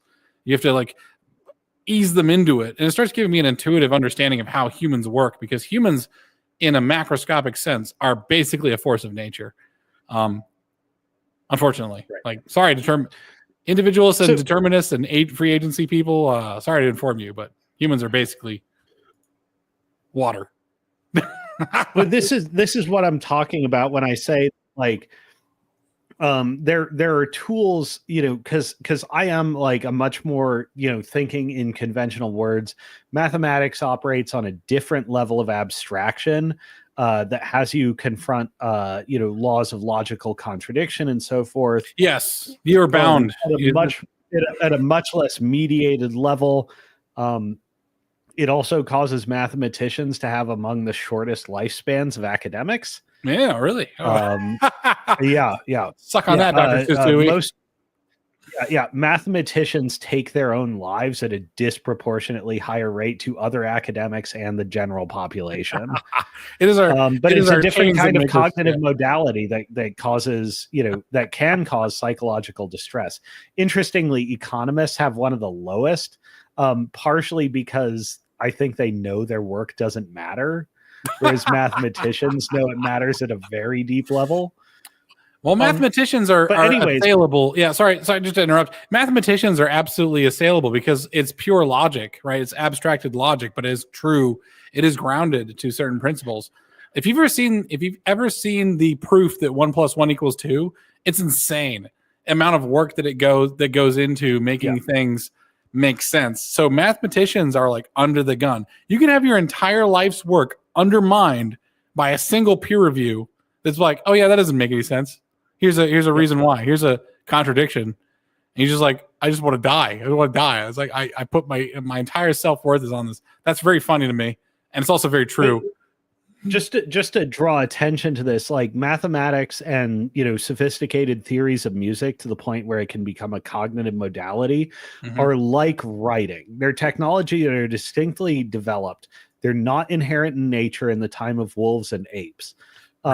And written language is a particularly important one because it's a kind of capital accumulation that enables you to pass down not just physical things, but also knowledge. It also affects the shape of the brain and the functioning of the brain. Civilizations that, particularly tribal civilizations that have never developed written representation, their brains work differently from other human beings that have. If a feral child never learns a spoken language, their cognition is actually heavily bounded. Yes. If they never learn a written language, and like if they learn spoken language early but never learn a written language, their cognition is bounded yet again. I'm a man of in a far less restrictive way. I'm a man of great contradictions. Okay, there's part of me that really likes to rag on the English. There's also part of me that thinks the English have the best ever. Does this potentially mean that anyone who's not raised with the English language is kind of retarded in terms of like compared to someone who was, all things being equal? I mean, I think technologically they're missing out on a lot that they could have. It's called retarded. Yeah. I mean, there's other, like, I met a fellow a while back who's a professional linguistic, and like one of the things, like the Sapir-Whorf hypothesis is absolutely true. For example, Australian Aboriginals have encoded into their language a system of absolute direction rather than relative direction, like left, right, etc. And like you can get abos drunk or blindfold them and spin them around. And just because of the cognitive complexes that they've had to develop around a language that uses only absolute location reference, they can find their way even in a heavily impaired or blinded state because their brain is accustomed to dealing with absolute direction. I'm actually trying to type something, but it's being marked as spam. It's hilarious. I can't say pistol duels. All right, so go ahead. Sorry, go ahead. So this is all, illustrating in sort of early developmental tools the principle of accretion, which is nothing wins like winning. Success compounds success. Let's be a feedback mechanism. Yes. Yeah. Okay. It forms a feedback mechanism, and it does so asymmetrically. We've discussed a lot of mechanisms like language, math, music, etc., that are not symmetrical but can lead to disproportionate breakthroughs. An analogy I like to give for this is the accumulation of dunes in a desert. Like you have a relatively flat topography in which, like fine sand is blowing across it, but there may be some like minuscule, insignificant ridge, chaos, which causes sand to pile up, which causes more sand to pile up, which causes more sand to pile up. And it develops into a massive dune in the shadow of which other dunes develop. Well, this is the analogy of the work function I had before, is that if you have some sort of container that has a potential energy level of here, all you need to do is get above that and then just gets out of bounds, right? So exactly. Yeah. And it follows Pareto principles too. Forests work in this way. Great forests are not possible without the tall trees. The tall trees give the wind shade for the smaller trees to develop rather than just by a fluke of topography. So, the principle of accretion, this works in nature. This was why the Pareto distribution is as close as comes to a law of nature. Yes, it is. Yep. And this applies also to capital accumulation. When you're in the time of apes and wolves, if you have compounding successes, you will generally tend to go further. Now, it's worth noting, just again, as we were talking about the graveyard of silent evidence of failed technological thresholds or failed attempts, the closer you are to the time of wolves and apes, the more dependent on nature you are. So things like nature gives you a drought and says, fuck you, your civilization's done because you don't have enough capital to overcome this. That's it. Yeah. You know what I mean? Absolutely. You see this in the formative myths of many cultures. Yeah, go. Sorry. No, you see this in the formative myths of many cultures where nature and nature spirits actually play a massive role in the survival of the people themselves, to the point where what people actually do is almost means nothing, right? And I think that's an interesting point, is that the sort of mental technology of having this polydeic the Egyptian gods are tame and predictable, like the rising and flooding of the Nile. It reflects their nature. The Mesopotamian gods are capricious and dangerous and not to be crossed, like the rivers that define their territory. The Tigris and the Euphrates, when they were much bigger landmarks, were famously violent and unpredictable rivers. I need a hat that just says atheist on it so I can put it on once in a while so I can speak like an atheist. It seems like the primordial gods reflected nature, but then once we overcame nature, the god reflected ourselves. Because our own nature is now the thing we have to contend with. That's interesting. Yes. Yes, it is. It is. Essentially, the more we follow the principle of accretion, the more we become the defining force. And this is I'll come to this in how many years as a caveman, even though we've kind of covered it in the times of wolves and apes. Yeah. as opposed to the times of men. But what's important to understand from this is because nature is relatively tight-fisted. Capital, the accumulation of capital, of material wherewithal, physical wherewithal to carry out your will, insulates you more and more from nature's caprices. Of course. Yeah. If you have sufficient food stores, a year long and like good methods for preservation, a year-long drought doesn't bother you much, whereas it may have set back, a burgeoning proto-civilization 1,000 years, 10,000 years. And what's funny about that? Yeah. Sorry, I was going to like anthropomorphically modern man is somewhere between like 50,000 years and 500,000 years. And we have only really like come to civilization at the longest possible extent, about 25,000 years. And that's pretty generous, to be honest. Like that's very localized. Generous. Yeah, that's hyper localized. It's localized because we're following the principles of accretion. Because in the places where you develop that capital accumulation, you're going to be much higher up the stack than people who are still living in the time of apes and wolves. Well, let's use an analogy. Let's use an example that I've heard a lot from people, especially in Europe, is that their winter was what drove them to be intelligent, right? So during the year, you have to maximize your gathering, and because the winter is a forced time of less, like it's pure consumption, but you have to maintain the consumption, ration things. You have to be rational when you ration. Yes. However, I'm gonna be more specific. Be specific. All right. So, anyways, the pre-planning. You're absolutely yeah. But the problem is absolutely right about this because the people who experience winter need to confront the problem of capital accumulation much more than people who live essentially in a Garden of Eden-esque paradise, particularly in like regions of Africa where it's perpetual monoseason and nature is open-handed. You don't need to develop a great deal of technological sophistication to survive in that time. And this is actually where like it goes from strictly theoretical to things like, what becomes geopolitics. Geography, just like the topography of a relatively flat surface causing the buildup of dunes, changes the development of an entire cycle. Your geography really affects your starting point.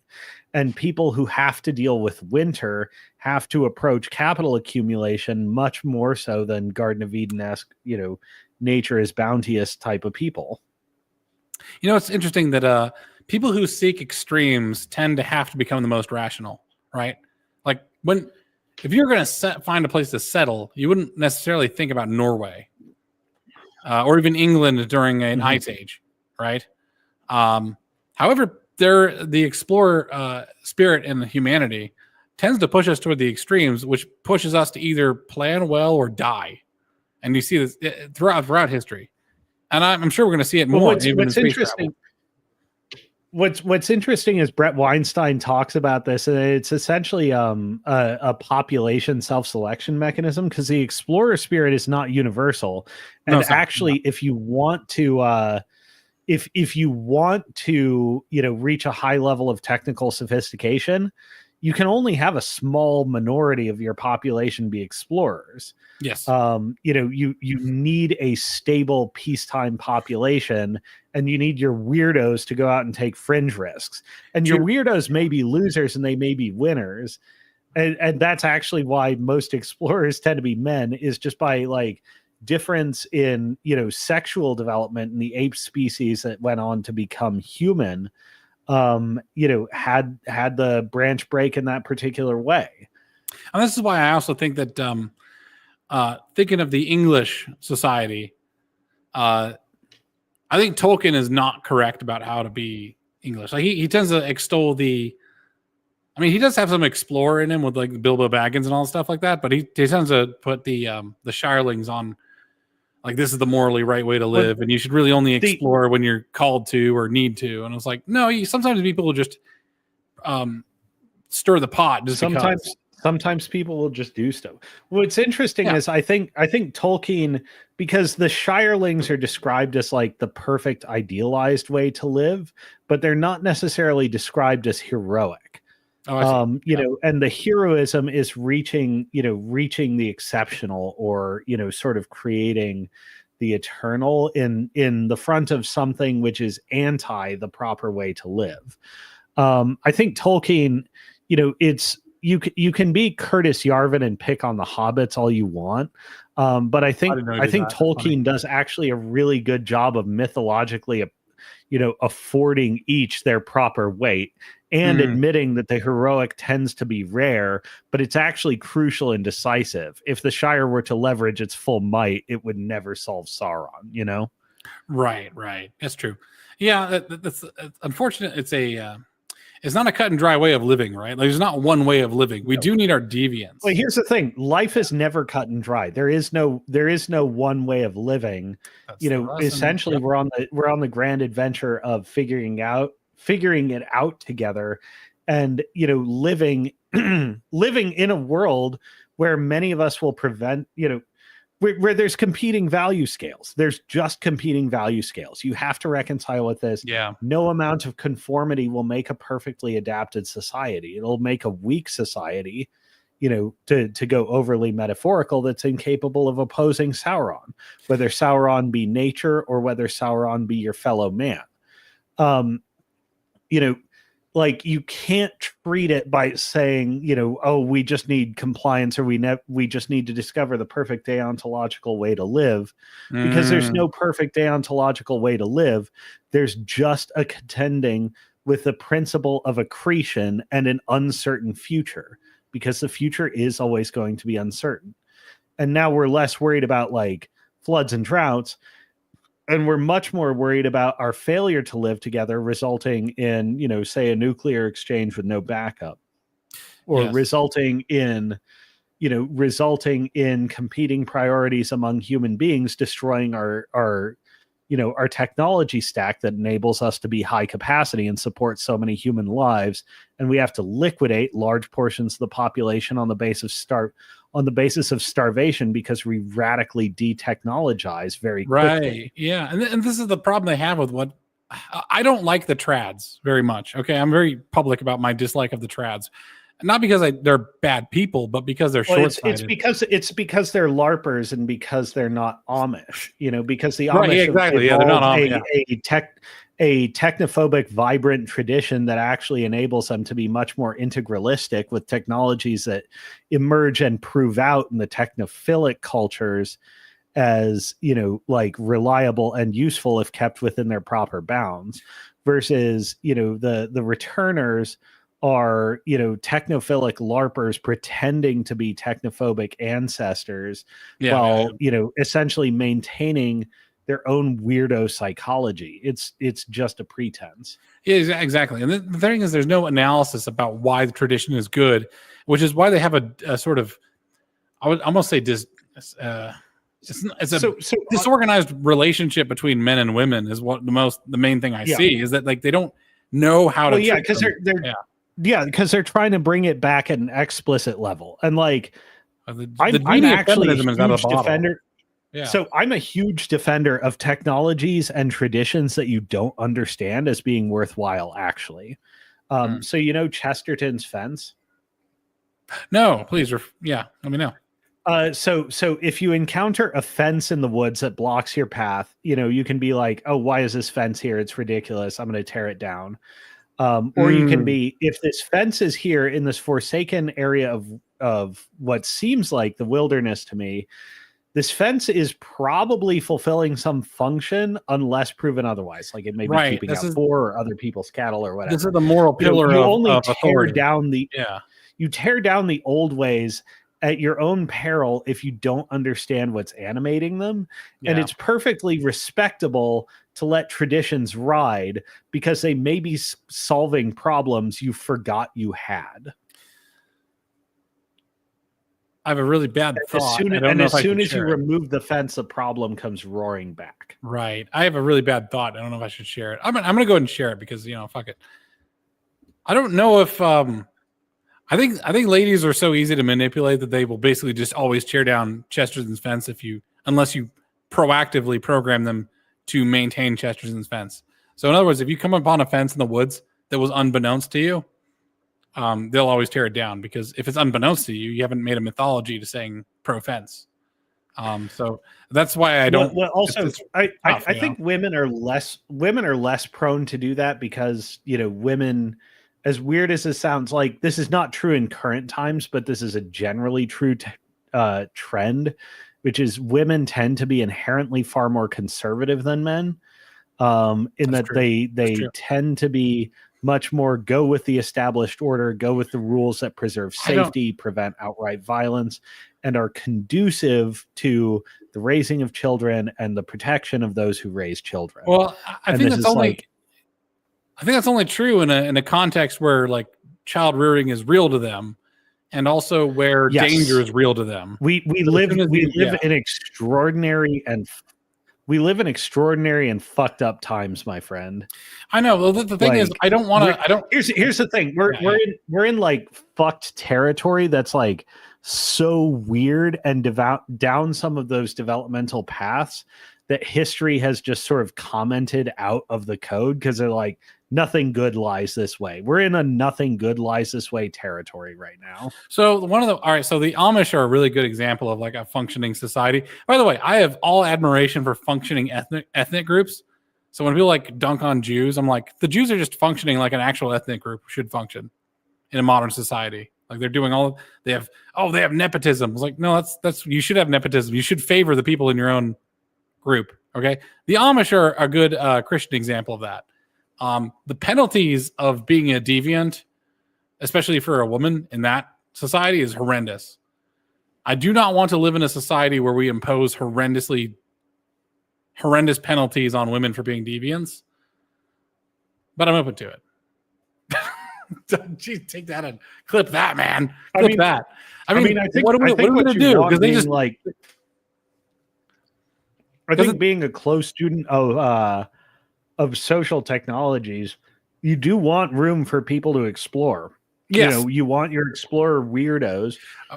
And we're at a level of like physical technological height where it's no longer incumbent on the explorer weirdos to necessarily be exclusively men, or the explorer for you to disproportionately sample from like explorer weirdos among women. Well, you do want the opportunity to try stuff out. The thing about explorer weirdos, though, is you have to be okay with them getting horrifically killed. Oh no, yeah. So are we okay with women? If you sign up to Explorer Weirdo, the social safety net on you should necessarily be lesser. Well, it should be almost nothing. Yeah, I mean, ideally, I think. So, in other words, if you were a deviant, by the way, social explorer means just deviant in any sort of way. You lose all guarantees until you find ground. In which case, we will then scope creep what civilization means to then encompass what you found, if it's productive and good, which, by the way, could take generations. This is what the Amish do: is they have a bunch of bishops, and the bishops decide what you're allowed to do and what you're not allowed to do. Okay, so if you see an Amish using like, by the way, oh,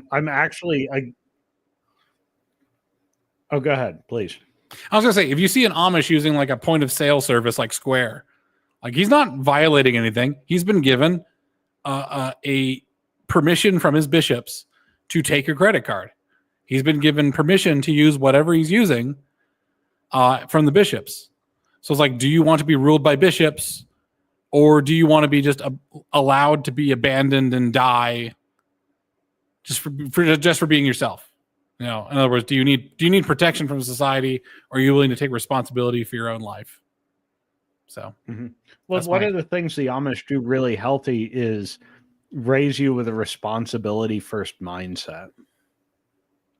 That's also correct. Yeah, that's a big difference between how I was raised and most Americans. It's like they just everyone's just fucking around, just watching cartoons, playing games. I was like, no, I literally have to go earn money. I used to be I was going to be a classical guitarist, as I said before, and I was like, I just immediately put the guitar away and picked up the calculus textbook, because I was like, the guitar is not going to feed my family, so it is worthless to me. Well, yeah, and the fuck around kind of explorers are different from like, the like Well, the fuck we around have so explorers are many there to live new the lives that we wish we could, right? Like if I had we have a so brother, many yeah, we have so many newly discovered failure modes that used to be hedged against by raising people with a responsibility first mindset. right. And we have people that are fucking around and finding out in novel and disgusting ways, essentially because we have an antipathy between older and younger generations where they don't take much of an interest in each other versus somewhere that's like the Amish, enforces on you an understanding of continuity first. You know what I I think mean? I think the West is a nation. I think the West is actually just as a civilization of bastards because their fathers did not intervene. It's bizarre to me because my father basically just said like, "Oh yeah, that thing you want to do, don't do it. I don't give you permission to do it." And I just said, "Okay, like I'm just gonna throw this in the garbage." Then it's like 4 years of my life like learning guitar or physics. Like I want to be a physicist, and my dad's like, "That doesn't pay." I was like, well, what if I become an engineer? And he says, well, prove to me that it's going to pay because he wanted me to be an accountant, just like him.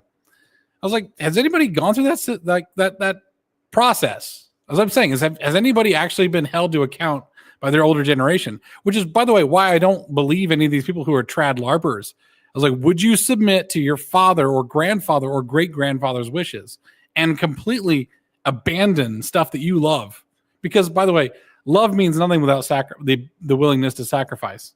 Okay, just like Yeah. Abraham and Isaac. It's like it doesn't mean anything, but no one's willing to sacrifice. So I don't think people actually want to. There's a minority of people that want to keep civilization going and tradition going, and everyone else I just sort of ignore. Like, are you willing to submit to something? Yeah. Yeah. Well, you don't want to tech lock yourself out of the possibility of entrepreneurship, but I think this is something we talked about last week offline is like, the Manchester like working class musician or whatever, Yes. where Oh you've yeah. got you've got the factory job as a reliable fallback, and like Correct. you can Correct. take like you come up and make your money by your guitar, like working with your dad at the factory, and this enables you to take a risk by like quitting the day job and go gigging and discover other talent and maybe make it big. But honestly, 90% of the people trying to make it big have their phase and fail back into an acceptable success mode rather than going into a total catastrophe mode. You know what I mean? I have a little meme to shoot at you. Just digest this for a while. Fertility. Is it just about children or is it also about culture? Because the time of the boomers was a time of great both child and culture fertility. Like is stability the thing that makes that happen? Like the hedging your bets, not having a little risk. Now in antiquity, it would be your family that would absorb the risk. Like, okay, my son has gone and squandered his inheritance, but it's okay. He's always come back home. I love my son. He decided to become a player of the oud. He's an oud player. He's a great oud player, in fact. And I don't care how good he is, though, because he'll always have food to eat and a roof to sleep under.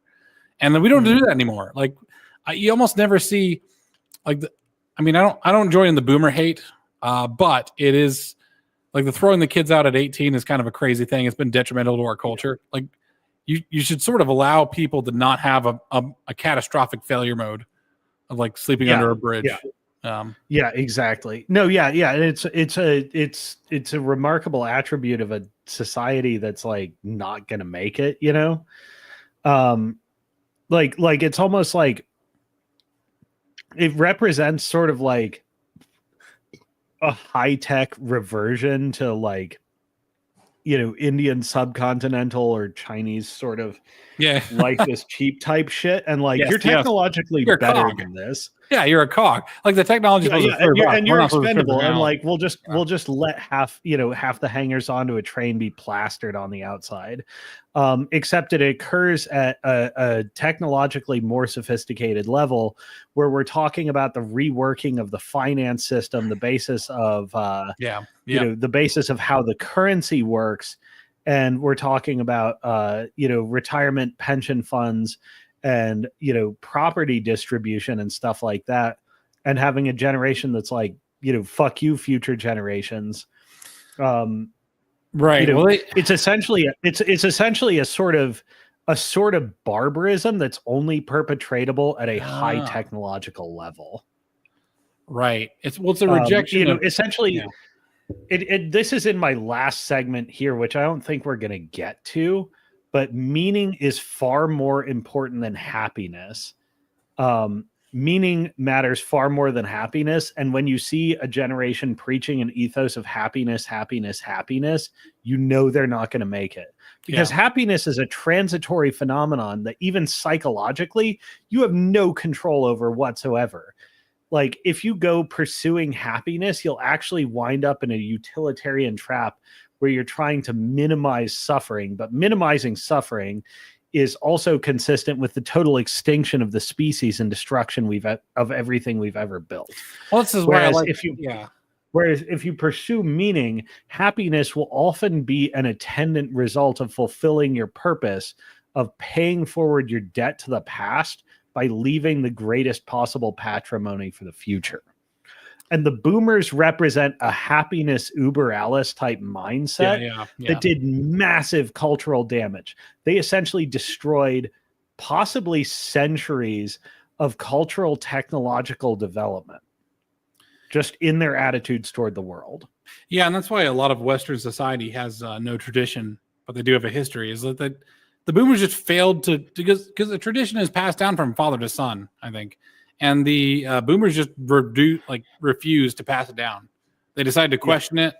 They decide to put it on trial, decide its utility, and then pass on this other thing that is not tradition to their children. And we've been chewing on it ever since. And I think it's only going to result in a fairly Darwinian window that's going to just, some people are just going to get one shot or not. Like, you either get it or you don't. Like I was saying before about like genius and are you fit to use it? Are you fit to wield it in a productive manner?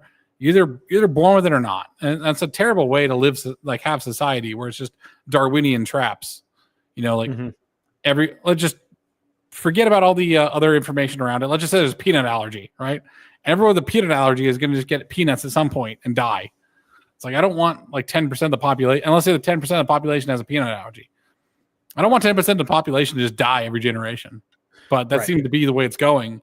But it's not die. It's just, Here's the fucked up thing is like where technology can become maladaptive, and we've had maladaptive social technologies like communism or Marxism, that we've had to that we invented, and it's like, oh, that's a major misstep, and we have to go to great lengths to combat it and comment it out and fight it.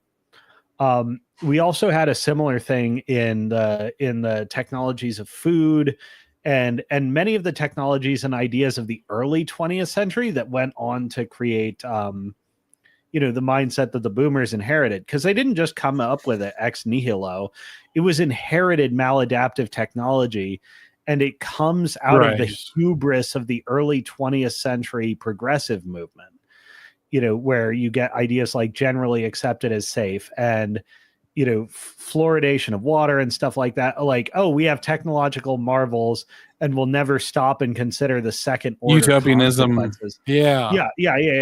You have this bunch of like spiritual degenerates that believe they're God, creating the world around them. And like, you can have some people go through real selection barriers like World War I and World War II and come back with hard-earned experience and perpetuate that, within their own generation without ever addressing, the sort of hubristic progressive, pseudo Superman that's laying all your cultural like background and all your inherited values, even though you understand circumstances of hardship with immediacy. All of your literature, and even at that point in American religious tradition, all your religious tradition is built on hubris. So is it any wonder you create a generation of fuck you, I've got mine people that put a giant nail in your coffin? Well, it's true. Yeah, the boomers didn't just come out of nowhere. Exactly. There was a rebellion since World War I, and probably before that, like with Marxism. There a million different places. Questioning the validity of Western civilization from the start. and sort of parroting the paradise of the natural man. Yeah, and so you see that reflected in the hippie movement. They're trying to return to that, and it's largely a failure, but it was highly romanticized, so it's become culturally salient. Maybe until now, unfortunately, things are culturally salient until you mock them into oblivion. So, right, we'll see. Hey, could you go for a little bit while I go attend to something really quick? My wife just got home. Sure. Yeah, we'll trade places when you get back because I got to go on a bio break. There you But go. I'll sort of use this to return to the outline here. So Alex and I have been exploring essentially the outline of failure modes, particularly in contemporary phenomenon.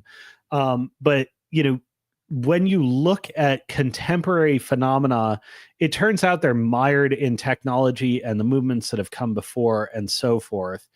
This isn't all God-given or the eternal dynamic.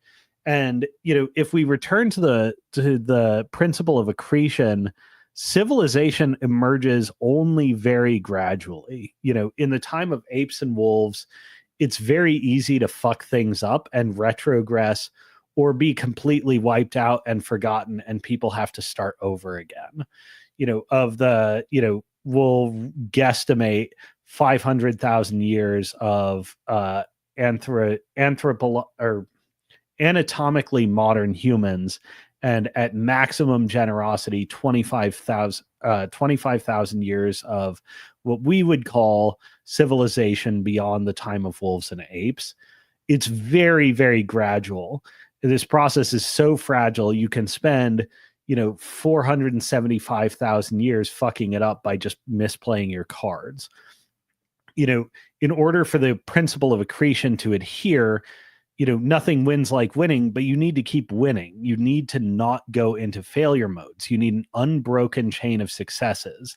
And an unbroken chain of success takes either luck, which is unlikely to continue, or it takes deliberative understanding of what makes success, i.e., what makes capital accumulation, including in the soft technology sense.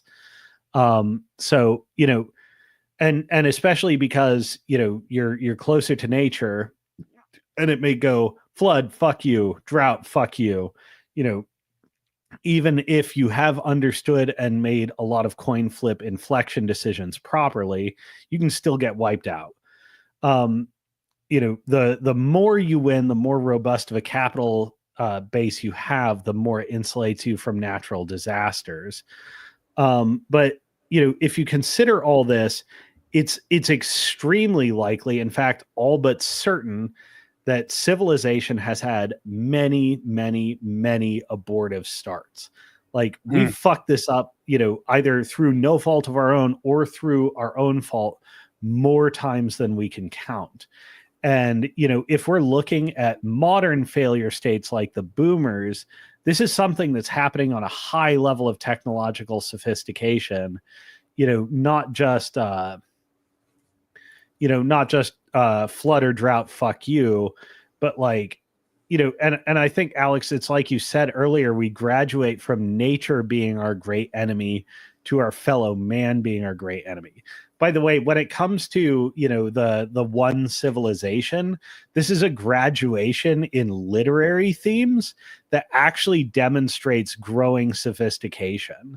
And, the one civilization, which I don't think we're necessarily going to come to a ton today, but the one civilization starts to develop earlier and earlier than, some of the rival civilizations that people talk about, like India or China or Japan. And China got there real fast and then made a bunch of wrong inflection point decisions and got stagnated for over 1,000 years. They were stuck in the doldrums because they fucked up on social and cultural development technologies and just laid fallow. Whereas the Mesopotamian culture inherited by the Egyptians, from there inherited by the Greeks, inherited by the Romans, et cetera, kept going on a much more unbroken streak and developed the man versus man as sophisticated nature and let's dive into like in Aristophanes' plays, the level of man's different kinds of follies, or the sexual tension between men and women in a sophisticated way, which has like in some of the like quote unquote great cultures like Asian cultures or Middle Eastern, late Middle Eastern successor cultures, has never been developed at a high literary level as Aristophanes. And Aristophanes is like 2,300 years old. Like, he's an ancient Greek comedian that, like, if you read English language translations of Aristophanes, is still gut-bustingly funny today. I'll have to check him out.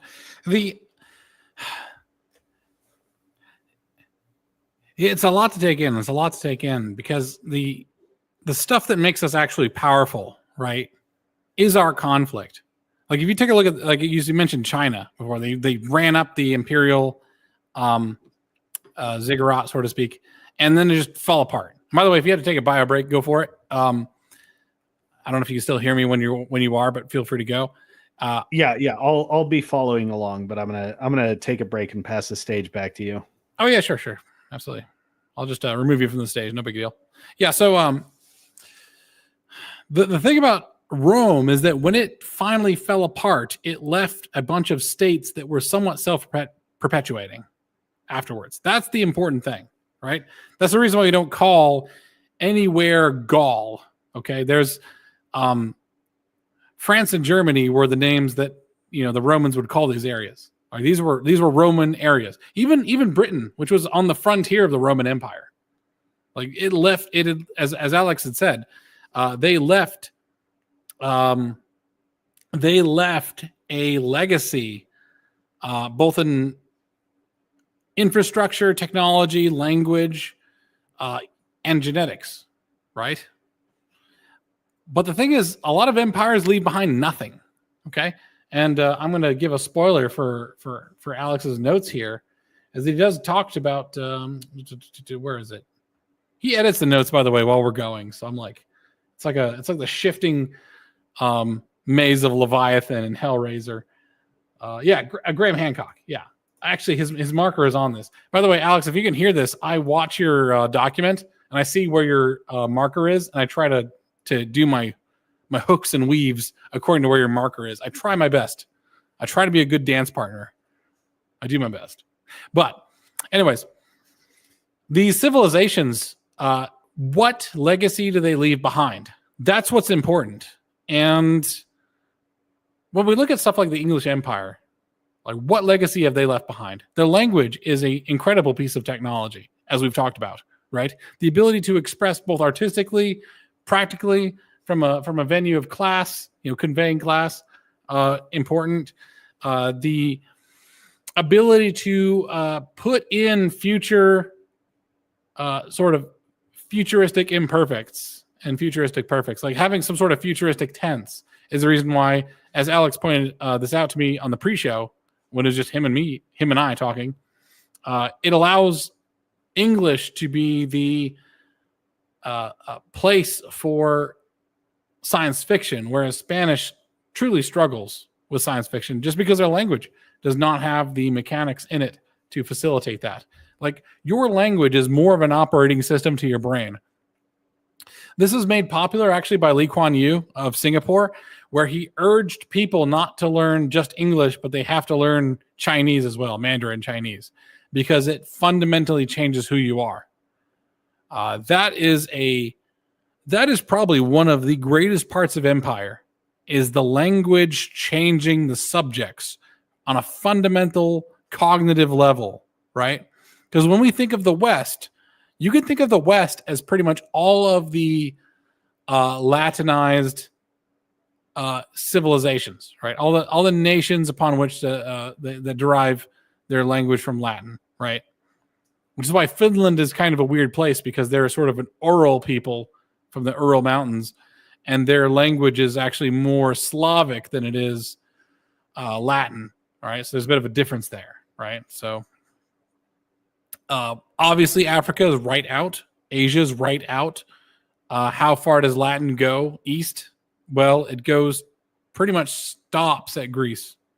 Strange that Latin and Greece didn't really move eastward from that. I don't know. Maybe Alex Cosmo will have a correction for me, but it doesn't seem like the Persians really took that in modern day Turkey, Turkiye, as it's called in its native language. That cognitive operating system we call language, which, as we've discussed earlier in this live stream, your language will affect the development of your cerebral cortex. It'll affect the development of your brain itself on a physical level. It will change how you think. So that, I think, is the ultimate seed of an empire, is the language, right? And what drives language learning? I mean, in my opinion, it's money.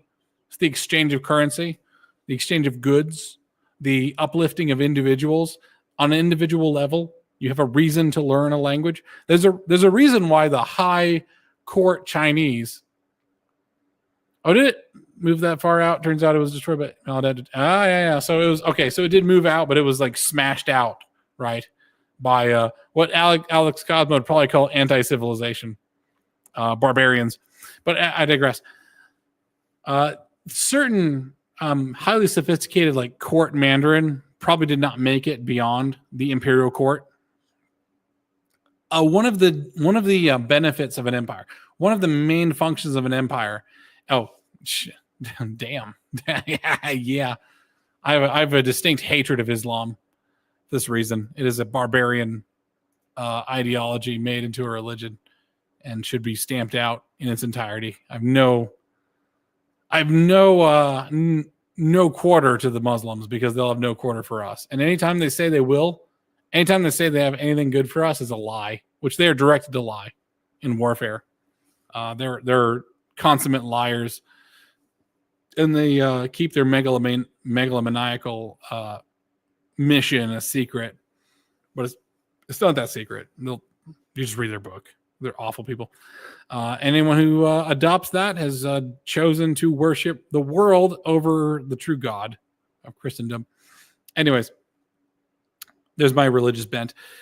Yes, the operating system by which we actually think, by which people actually think, is affected by our language. Okay, I think English is the superior language. It is the lingua franca because it is the lingua of. It is the best language that expresses the soul. In terms of poetry, in terms of expression, you're not going to get much better than English. There are sub-styles of English. Before the show, Alex Cosmo described as three men sitting on each other, like standing on each other's shoulders in a suit. It becomes 3 times as tall because it's actually 3 layers of language, which is good. There's some which, by the way, to have layers of language means that you have not had a revolution that destroys the olds, like Mao did, right? You've decided to pass on. There's a certain loyalty that's in a language of history, okay? To perpetuate languages and keep it as the nucleus. Much like the brain is actually the lizard brain on the inside, and outside you have the mammalian brain, and on the very cerebral cortex, the very frontier of the mind, is the human brain, as described in Dragons of Eden by who wrote Cosmos? Carl Sagan, sorry. As described in Dragons of Eden by Carl Sagan, these layers of language actually provide layers of cognition, right? The introduction of like old Breton, like ancient Britain, Germanic, Norman, French, Latin, all these different aspects of the language, allowing for different accesses to the layers of the human mind. It's actually instrumental. And of course, by the nature of the, I don't even know if I'd call this a Pareto distribution. It's not a Pareto, because the Pareto distribution is about the audience. Oh, Alex, you're back. Sorry. Jesus. How long are we waiting there? All good. Just like a minute. Okay. Yeah. I was going to finish my thought. Is that it's weird that the English language had such a regard for its past that it allowed these different, I almost call them subdermal layers of language to persist. Like where you have the guttural, you have the sort of mindful, the soulful languages, the abstracts versus not. So I don't know if any language is better than English. But so English is not a perfect language. It has its own limitations, just like we talked about the Aboriginal language with some of its unique adaptations. There are tenses or modes of speech in other languages that are, simply alien or missing from English. Right. But English has some technological innovations which are really quite remarkable and enable it to do other things. I think one of the underrated aspects is that English has a distinct spatial, spatial layer to it too, like talking yourself down or talking yourself up. I see. It can use relative direction in very interesting Well, ways. it's one of the foundations also of spatial thinking, right? Yeah. Which is how I think. I think English language, I would not be able to be a spatial thinker if it wasn't for the spatial language, because language is the first thing we learn. Yeah. Yeah. Well, and there's some interesting things too. Like interestingly, it's genetically becoming more and more acknowledged that Ashkenazi Jews are essentially just Italian Jews that moved to other parts of Europe. But awesome. Yiddish and other language spoken by these people actually distinctly lacks the spatial layers, and may account for things like when cognitive tests are given.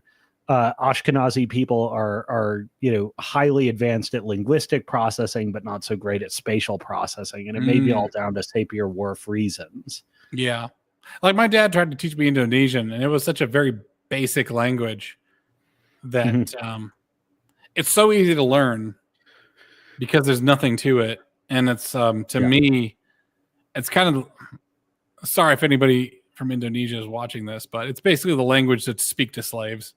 It's the language that speak to essentially children. It's like to make something plural, you just say it twice. Well, this is where there's no sophistication. This is where we get into. This is where we get into sort of the one civilization thing, because the development of all these technologies takes a lot of time, and according to the principle of accretion, this is generally how you go forward, but it's very possible to go backward. Particularly if you make bad decisions that get instantiated and upheld, because they may solve current problems but prohibit you from solving future problems in new ways. The reason why something like Western culture gets so advanced is they won a lot of coin flips in a row. They beat a lot of inflection points and continued to develop technology on top of technology on top of technology. And you can talk about civilizations like trying to rederive or develop independently, but the fact of the matter is, if you lost a few coin flips, you may just be so far behind that reinventing will take you millennia to catch up with the civilization that won a bunch of times in a row. And this is inherited from Mesopotamia, inherited from Egypt, inherited from Greece, inherited from Rome, inherited eventually from Francia, and then from Britain. Is that the tech stack is so deep coming out of the one civilization, i.e. this Mediterranean basin one, that eventually moved into Eastern and Northern Europe. And it's actually partly through the aid of Islam and opposition to Islam and strong war-based selection pressures that caused them to technologically advance very quickly. That reinventing it will take too much time, And the best thing you can do is actually inherit from the one civilization, Well, because their tech stack is just so much deeper than yours. And, if you want to advance to become a high capacity civilization, the fastest way to do it is just inherit the one civilization tech stack and discard any amount of local code that disagrees with it. Well, and here's the thing of how that's so difficult, though, right? Because to inherit something, but also apply it in a changing environment means that you have to be critical of it without destroying it, right? You have to understand how to strip it down to its bare roots and understand how it grows and how it propagates. And that's really hard. It takes a high degree of metacognition. Yeah. And metacognition itself is a relatively advanced technology. Well, and that's also like by the way, I have an idea for a video that I want to do.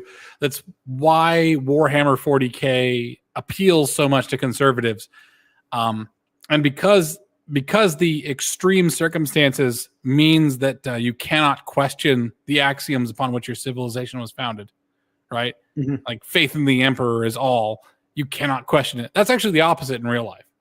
Like when you're under the gun and under a lot of stress, sure, it makes sense to stick to traditions, but you do have to have somebody who's sussing out those traditions and understanding what's important, what should you keep, what should you leave behind, what's important in this moment. Like the higher moments of higher stress will drive you towards your traditions, but it will also drive a paring down of those traditions to its fundamentals. And it's like, yeah. Yeah. I mean, I think that's right. And like one of the things that's fascinating about the Imperium of Man is it's sort of a technological, like cultural technological mutilation, where in order to survive, this culture has to regress to, a much more insular, hugely xenophobic, anti-experimentation thing to maintain purity and keep from being infiltrated by maladaptive technologies like the worship of the chaos gods that may one-shot entire planetary systems on a psychological level. But what's interesting about the 40K lore is, okay, it's a sort of technological and cultural psychic self-mutilation back to a much more sustainable warlike state, but all the heroes of the Imperium are people who are innovators. Robert Gilliman at multiple points in the lore, both in the Codex Astartes and after his return, and reinforcing a sort of pre-heresy order in the Indomitus Crusade. Right. He's an innovator, and he's an innovator who's very good at enforcing the innovation as an adaptive custom. And you can pare this down to, characters like, who's the big Inquisitor who has a bunch of novel series and stuff like that. Even Caiaphas Cain. They're essentially innovators that leave behind a legacy of new tradition. So you have this cultural self-mutilation, but it still relies on innovators, just like the Spanish Reconquista relied on El Cid, who was both a regression to a past, lower moral sophistication, but higher, win rate sophistication. Well, what they do is they go back and grab a nugget, like a singular nugget of their culture, and move it forward.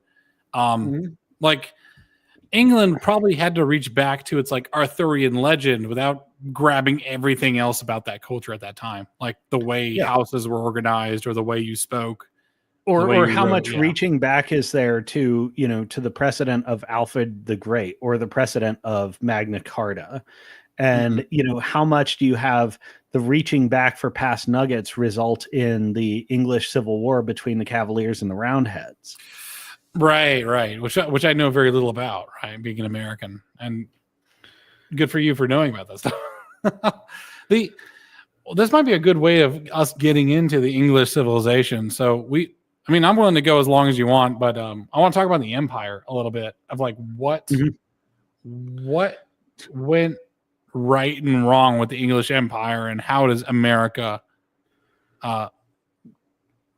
Does America steal the mantle? Does America eclipse them? What happens? Because America is, as I said in my aside while you're gone for that 10 minutes, America is a weird mental place of just pure. It's like a Ouija board, but people are murdering each other for the chance to touch the little Ouija board thingy. It's insane. It's an insane empire that we have.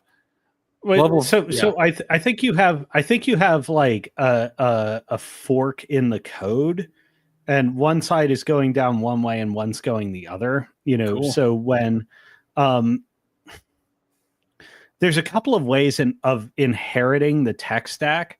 One is colonial dominance, like we're going to force reconcile your code and ditch all the elements which disagree with yielding a high capacity civilization. And we're going to keep doing this until you're a high capacity civilization. Another one is, spread the mustard seed, and where it blooms, it blooms. And that was sort of the US case, where you get a divergent branch that's blooming independently, but is essentially a full form peer very, very quickly. Yes. Essentially because they're running the same code and having their own disputes about it internally.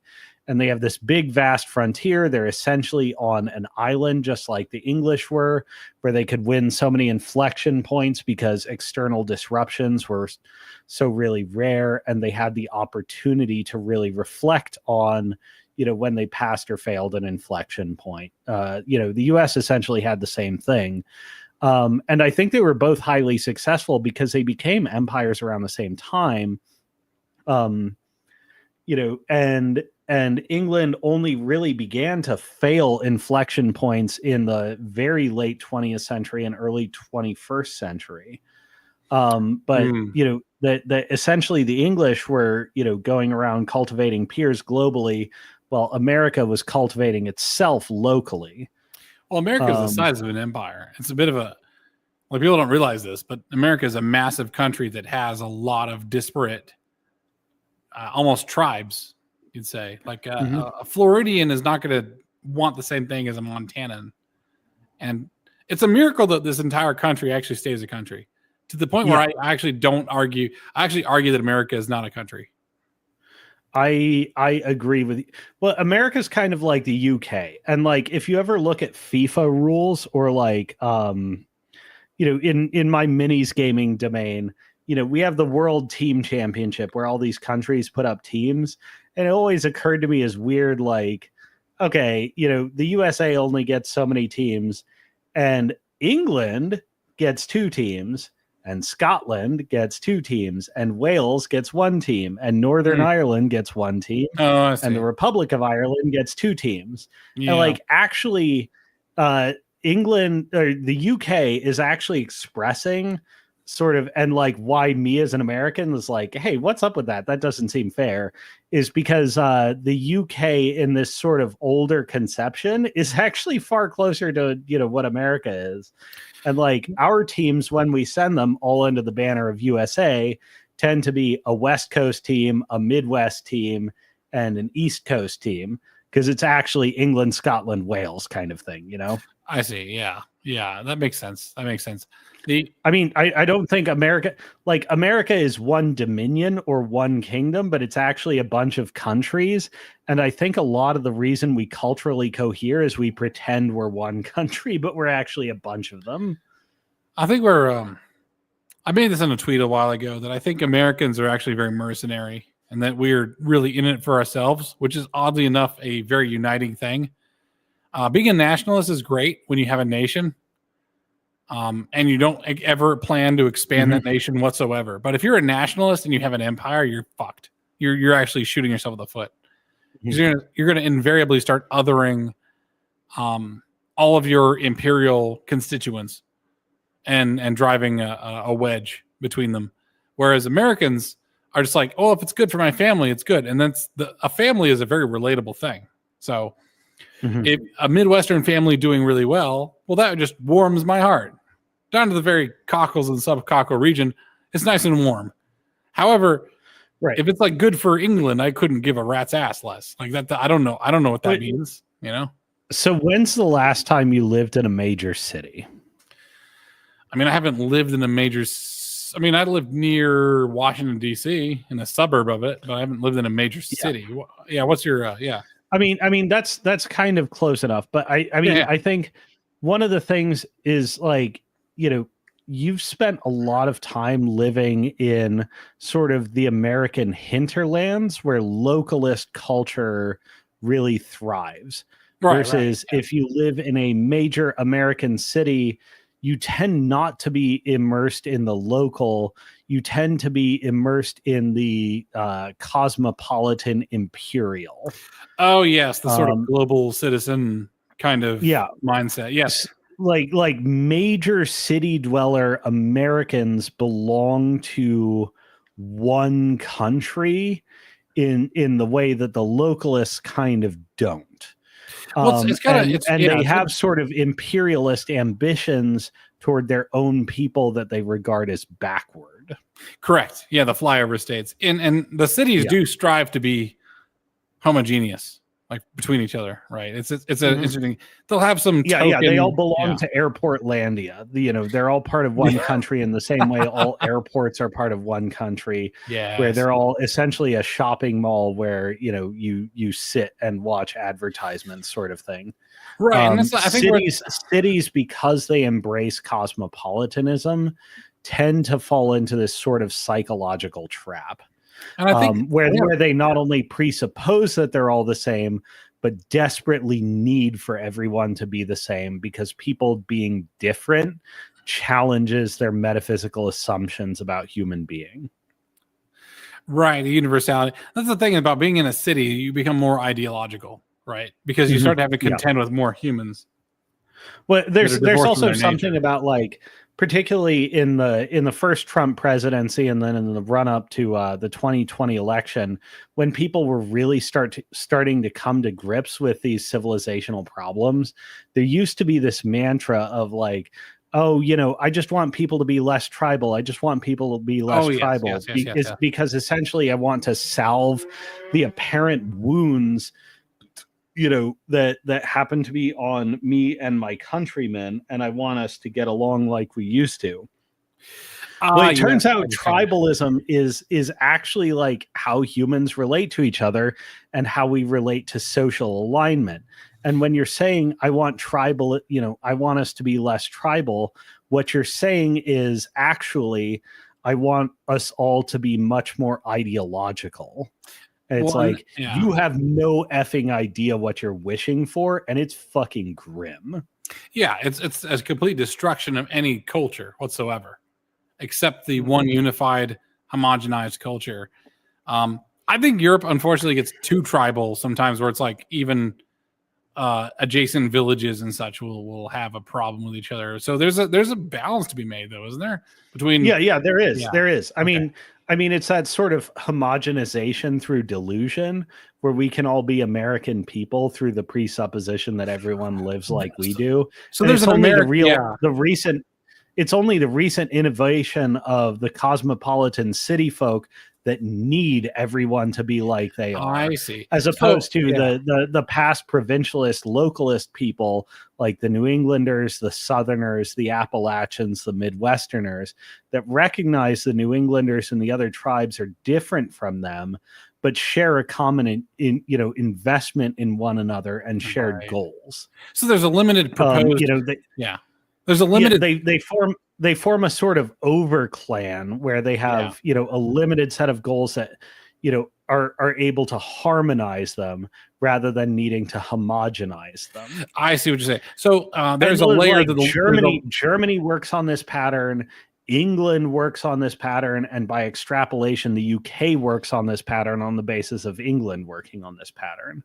So let me sort of summarize that. Is that there's in America what could function fairly well, and what has functioned well, actually, I'll say, is that there's a localized layer of like these are the certain things of the domain, like accent, food, that sort of stuff. Whereas there's an idealized layer that's above that, which is the American layer of like, these are the values that we accept. And these are the, like, there's certain things that you accept as a conflict on the national scale, versus the local scale. Like on the local scale, you maintain these things and you say, these are the things I'm okay to be different from my regional neighbor.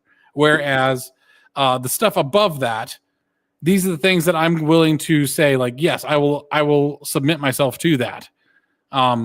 Say, like, I think one of the principles of America that keeps us strong is actually a certain amount of individual meritocracy and free racial speech, self-determination, ability to appoint your own ends and associate with people of like mind. Yes, which is anti a lot of the European mindsets of like.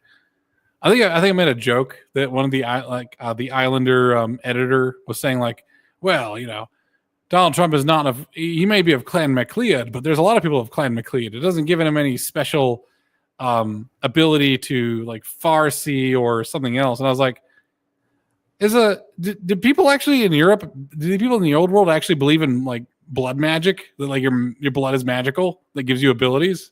Because that's fucking mental. But if you think about it, that's actually exactly what their class system is based on, is that you have to have the assumption that blood is magic, which Americans don't believe in. Like, I always think about Americans. I think go ahead. But I was about to say that Americans have to be gauged upon what they will accept and what they won't. And you have to just push you can't describe what Americans want based on preference. You have to make it based on decisions. Okay. So if there's like a really Indian dude with a thick accent and he's like 3 foot tall, but he's an amazing like physicist and he's like creating industries out of whole cloth, like, would America accept him? Like, I'm just going to push the racial thing to its very limit, but push the meritocracy to its very limit and see what America will accept. Yeah. If we had sort of like a midget Indian Isambard Kingdom Brunel. Yeah. So, and then another one is like, if you had a blonde-haired, blue-eyed, like absolute, like actual, say, Fender OA, right? Like absolute monster who just like stalks the street like he's Jack the Ripper. It was like, would America accept him? Probably not. He's like maladjusted to our society, despite the fact that he's like a paragon of genetic perfection. Right. Well, then by that logic, America doesn't give a crap about blood. Like if he was a royal, like an American would probably just shake the hand of the king of England. Like we wouldn't think twice of it. Like, yeah, all right, whatever. You're just a dude. I don't give a rat's ass. And that's just how America is. So people who think that America can be like Europe they're just wrong. I don't even know if Europe can be like Europe because they've been so Americanized in their way of thinking that. Like if you were a proper monarchist, anything King Charles says, if you're a British monarchist, really a true British monarchist, anything that King Charles says is the word of God. But you don't think that, do you? But that's the thing. Is like it's really hard to overstate how much in post World War II that Europe has been Americanized as, a weapon specifically against the USSR. And, you can actually go back to like, if you want to see a differentiation in progress, and part of this is still like reaction to and containment of the bad code of communism. But like, if you compare the post-war liberal order, as it's sometimes called, versus the interwar order, versus the pre-war order, you actually find a really massive steps that are at each point injected with different degrees of American tech tree thinking that's actually contradictory with European, technological developments and thinking. And the interwar period, it's actually creating big waves of internal contradictions, what's done to Germany during the Weimar period is really, really bizarre. And it's a mix of both Germany extrapolating its own tech tree to its limits and also being forced to reconcile with alien code. You know what I mean? Yeah, because like a defeat will force opposition code into you, whether you want it or not. Yeah, exactly. Yeah, I think it'd be kind of fascinating because, like, what is an Englander, right? Like, is an Englander in an Englander in 2020 versus 1990 versus 1950 versus 1890, and which is I have a video that I do have next on my queue to make is inspired by a conversation I had on X where I'm like, this guy is saying like, I want a 1950s wife. I was like, are you a 1950s husband? Because you are you were a foreigner in the past. Like you would never, like even me, and I described myself. I was like, I am very high on the percentiles of IQ and income. And the 1950s dudes would probably treat me like I'm a stupid girl. I was like, I don't know how to fix cars. I don't know, like, I could barely slaughter a pig. I wince when I have to slaughter chickens.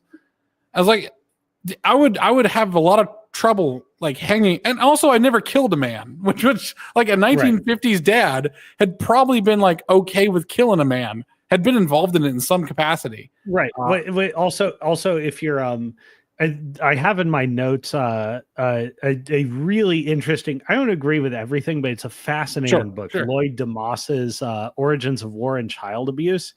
If you are from a tribal, pre-literate, tribal confederation in Africa, and you make it to the age of majority that we select at 18,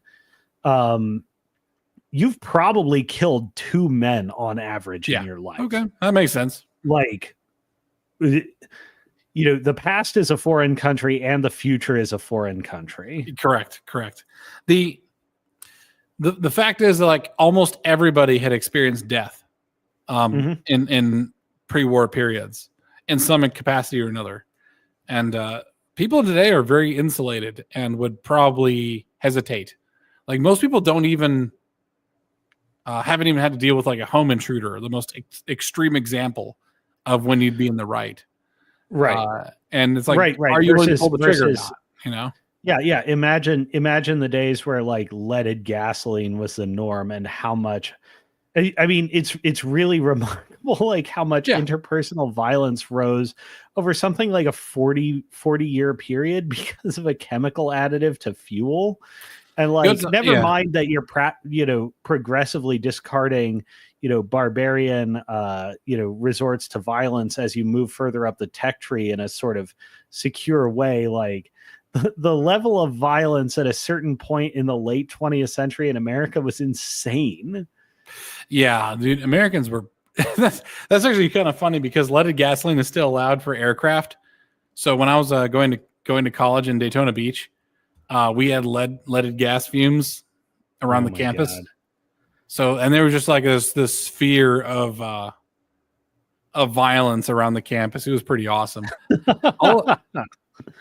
I mean, I wasn't violent. It denigrates your IQ, but being around it, like, yeah, I can see the pilot. It explains the pilots a lot because pilots are a special people. Anyways, yeah,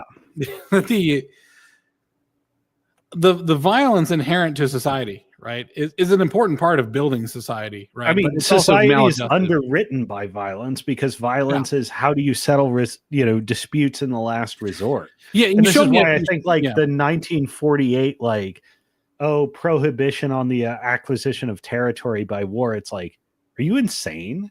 Yeah, do you know how much you're putting the world into a pressure cooker by saying they can't settle their disputes in the last resort, except in some like narrowly constrained, have to justify like ludicrous casus belli kind of things and distort the truth? Like how much of the Israel-Palestine dispute is essentially down to the prohibition of war as a legitimate means of settling grievances? Correct. Absolutely. And the thing is up to the business of the defender and the offender, like whoever's on offense and defense, to decide where the limits are. And then the recognition of others of the outcome and the legitimacy of their claims, which, by the way, is a one civilization technological innovation, is just war theory, which, by the way, the 1948 prohibition on war as a means of garnering territory essentially destroyed over a millennium of just war theory. Right. Well, and are we walking that back now? Like, what happens if we just walk that back? Like, what happens if we just say F the UN. I think that the world gets a lot better, and I think a lot of people are threatened, to some extent by Trump representing this. Like, let's just stop doing the things that don't work and recognize the old traditions of things that do work. The problem is, like, the entire European regime is built on, this sort of forced Americanization that's at odds with their underlying civilization trend wherever they stepped off the one civilization tech track, and saying, let's go back to an earlier version, threatens them existentially and threatens the moral basis of their government within their popular electorate, because they're all democracies. They're not monarchies anymore like they were in the pre-wars period. Yeah, monarchies. They can't make that kind of pivot easily culturally, because it endangers a lot of people's power and right to their moral system. It's going to be interesting because we're seeing the age of experts and international order and institutions unravel. Mm-hmm. Will Israel could just, by the way, I don't have a soft spot for Israel. They're foreigners to me. But global Islam seems to do everything that everyone accuses Israel of doing. Like, between getting billions of dollars in just crates just showing up to Iran or something like that, to having like global sexual pedophilic pay conspiracies, to all this other stuff. Like, whatever you think Israel's doing, like global Islam is doing 10 times more of, and fully out in the open, and then full with the coverage of Western governments helping them out. Like, so as far as I'm concerned, Israel should just go buck wild. I couldn't care less. What's interesting, I've seen some hypotheses advanced by Christian apologists and so forth, that, like, as great as they think Christian apologetics are, that actually, like, the thing that's that the Islamic Ummah is actually slowly being done in, and it has nothing to do with the Christian mission, and it has everything to do with the internet, and that Muslims are being exposed to the broader cultural tech stack and finding it much more satisfying than the off-ramp that they took in the 7th century, that has led to more than a millennium of stagnation, where essentially all their, like, acclaimed and supposed cultural innovations were from Jews and Christians who were paying the jizya or falsely professing Islam, but didn't have, like, an absolutely stagnated and backward philosophical worldview. Like, the golden age of Islam is really just Persian intellectuals. Wait, Persian or them preserving but never innovating on ancient Greek texts almost a millennium before their founding, and they just kept them alive and didn't destroy them. And that's their claim to being an enlightened people, is they didn't fuck up what their betters did in the past. Right. Which, hey, that's an accomplishment, which they will not keep. I don't think it's certainly an accomplishment for a civilization that is opposed to civilization. Yes, correct. Yeah, there's a certain level of foresight, which I think the hypocrisy of Islamic society is actually probably one of its best attributes, is that you have the nobles are completely non-Islamic, which is why you can work with them. They just sort of wield it like political power. I'm like, oh, I can make my drones and NPCs go and sack a nation. Okay, good deal. Oh, I can offload all of my undesirables to Europe. Okay, like, I will openly tell the Europeans, like, you shouldn't take these people. It's crazy that you are. I wish you wouldn't. Yeah. Who was it? The Prince of Jordan saying, like, we're sending you our trash. What are you doing? Like, why? Yeah, exactly. Which is why I'm like, Europe is sort of Europe is funny, because Europe is like a dude who's walking on the street, and another dude walks up to that dude and just punches him in the face. And Europe just starts making an impassioned argument against punching people in the face, to which they are replied with another punch in the face, to which they begin to reiterate and draw upon even further historical and rhetorical and logical arguments as to why punching in the face is not good. In which case they get replied to with another punch in the face, and they never do anything about it. So I'm just sort of like, after a while, like a beating as a tragedy until it becomes a comedy. It's kind of like the Hamburglar in The Simpsons, like, you know, just getting punched by Homer Simpson, like stop, he's already dead, and then it becomes a punchline. I was like, what are you guys doing? What are you doing? Like, you know, it's very easy to blame them for that. I mean, it is I very think easy. America has to. I think America has to take a fair amount of culpability for, like, it's like in you know, Kung Pao, like, face, you know, like, I challenge you with my face to foot style. It's like, we trained him wrong on purpose as a joke. Right. Yeah. Hey man, they took it. Like, listen, we told the nerd that putting what's it called? We told the nerd that putting what's the icy hot on your scrotum was good for healing it, and they just keep doing it. And at first it was funny. Now it's sort of sad. Now it's funny again because they just keep doing. The dedication to icy hot on the scrotum. Ursula von der Leyen is. Ursula von der Leyen is like a great cosmic joke. Yeah. And it used to be, man, there's that great meme, like, boy, it's fortunate for Angela Merkel that the bar for worst German chancellor has been set so high. But Angela Merkel was sort of like a great cosmic and cultural joke, you know, until she, like, essentially lost power and saw what her policies wrought. Yeah, and she regrets it too. You know, now the German media, like, fights so hard to keep her out of the spotlight because she's essentially throwing everything she did under the bus as a total disaster. Well, that's how you live. You live under the applause of the current, only to be buried under the booze of the subsequent. Right? That's a person who's of their time. And I'm gonna be a bit of a dick. Ladies, just by the unified theory of women, is that they are very much under the gun of tribal politics. They will always be of their time. And that men are the ones who are able to, because men are can be hyper disagreeable. So they can just advocate for things that are objectively true, even if they're very unpopular. Right. And it would be extremely unpopular if they said the right thing at the right time. Like, the right thing at the right time is almost always really unpopular.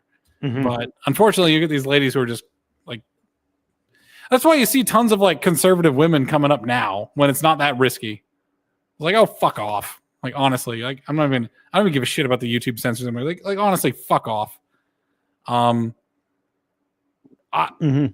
think, and that's what's going to happen. Also, if you look at, if you look at the track record historically of female heads of state and their level of bellicosity, women in charge, despite all the propaganda, get you way more wars per capita than is advertised. Like, no, women bring the healing touch and peace and prosperity. And like, no, they fuck around and find out. No, I know. Like, so when am I dealing with children? Here's my dealing with children. I go into a situation where there's, like, a couple of women in charge of a bunch of children, and it's fucking chaos. Like, the children are running the place, and the women are trying to, like, keep the peace, which is a bunch of bullshit. I will go in and just start wielding punishments like a motherfucker. I was like, there's a great video I remember of some dude going into some bouncy house and just absolutely dominating the children because they're all just, like, having fun. He's just, like, smacking them with the big noodle. I was like, this is exactly what I do. Like, you will be in line when I'm done. And then it's so much easier for the women to then take over from there. It's like, I need to go in there once in a while and remind them that God is real and God mostly hates you until you've acted right. And then I will fuck off and the women can take over. Like, that's what I'm saying is that, like, Europe is, and the European people themselves are horrendously arrogant. I was like, which is why I'm having a lot of trouble feeling any sort of sympathy for the European people, because they are continue to be absolute cunts. Like everything about American society, they're hypercritical of, but they don't sit and think like maybe America has a point, and they're just unable to see that. Just like Luna when Luna was on here, Lollygagging was on here, talking last week. It's like the Catholic Church can learn from some Protestant stuff. It was like, no, the Europeans don't feel like they have anything to learn from America, despite the fact we keep like bending them over, just like, just this is like trade deal should have been a wake up call, but they're like, the Americans, they all such. I was like, we're like, dude, learn some karate, man. Like we just kept coming to the subway station and beating your ass and just like violating you. Like at some point, it's just sad. Yeah, well, there's two. I mean, I think there's two great figures in European history, and like both of whom are not well regarded in the U.S. Because when we deign to notice them, we tend to notice how virulently anti-American American hegemony they were. But if you look at them from the perspective of, their particular cultures and their particular times, and like, this is what the shit libs looking back on history with moralistic glasses, miss about people is you have to interpret them in their specific circumstances, thinking what would have been available to their time and acting, on their best intuitions about what will preserve their posterity and the posterity of their people. Yeah. The two great men of the 20th century, I think, for Europeans were Enoch Powell and Charles de Gaulle. We haven't gotten to this point in the outline, and I would actually really like to do a part 2 of this discussion. Of course, as many parts as you want, man. Yeah. Like we've mostly focused on failure states and technological an examination of the back end technological and how it leads to certain outputs. But Enoch Powell and de Gaulle, I have later in here, like, you have to choose between mud hut or high capacity civilization.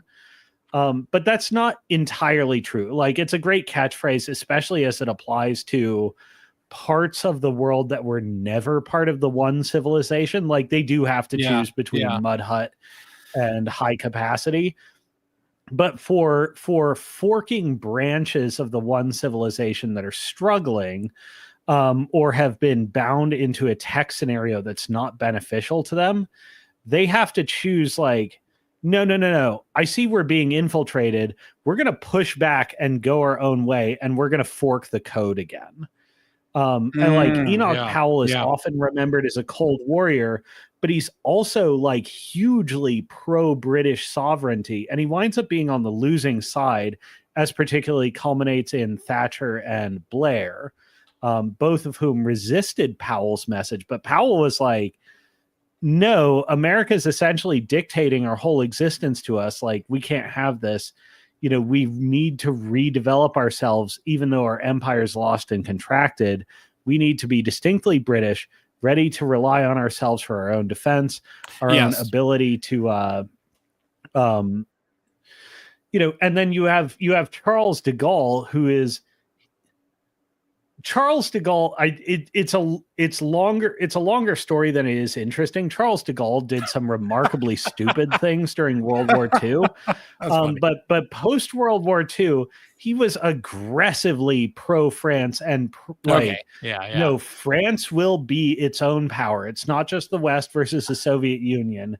It's about France being able to stand on its own 2 feet with its own dignity. And the same sentiment, by the way, led him to do stupid things in World War II.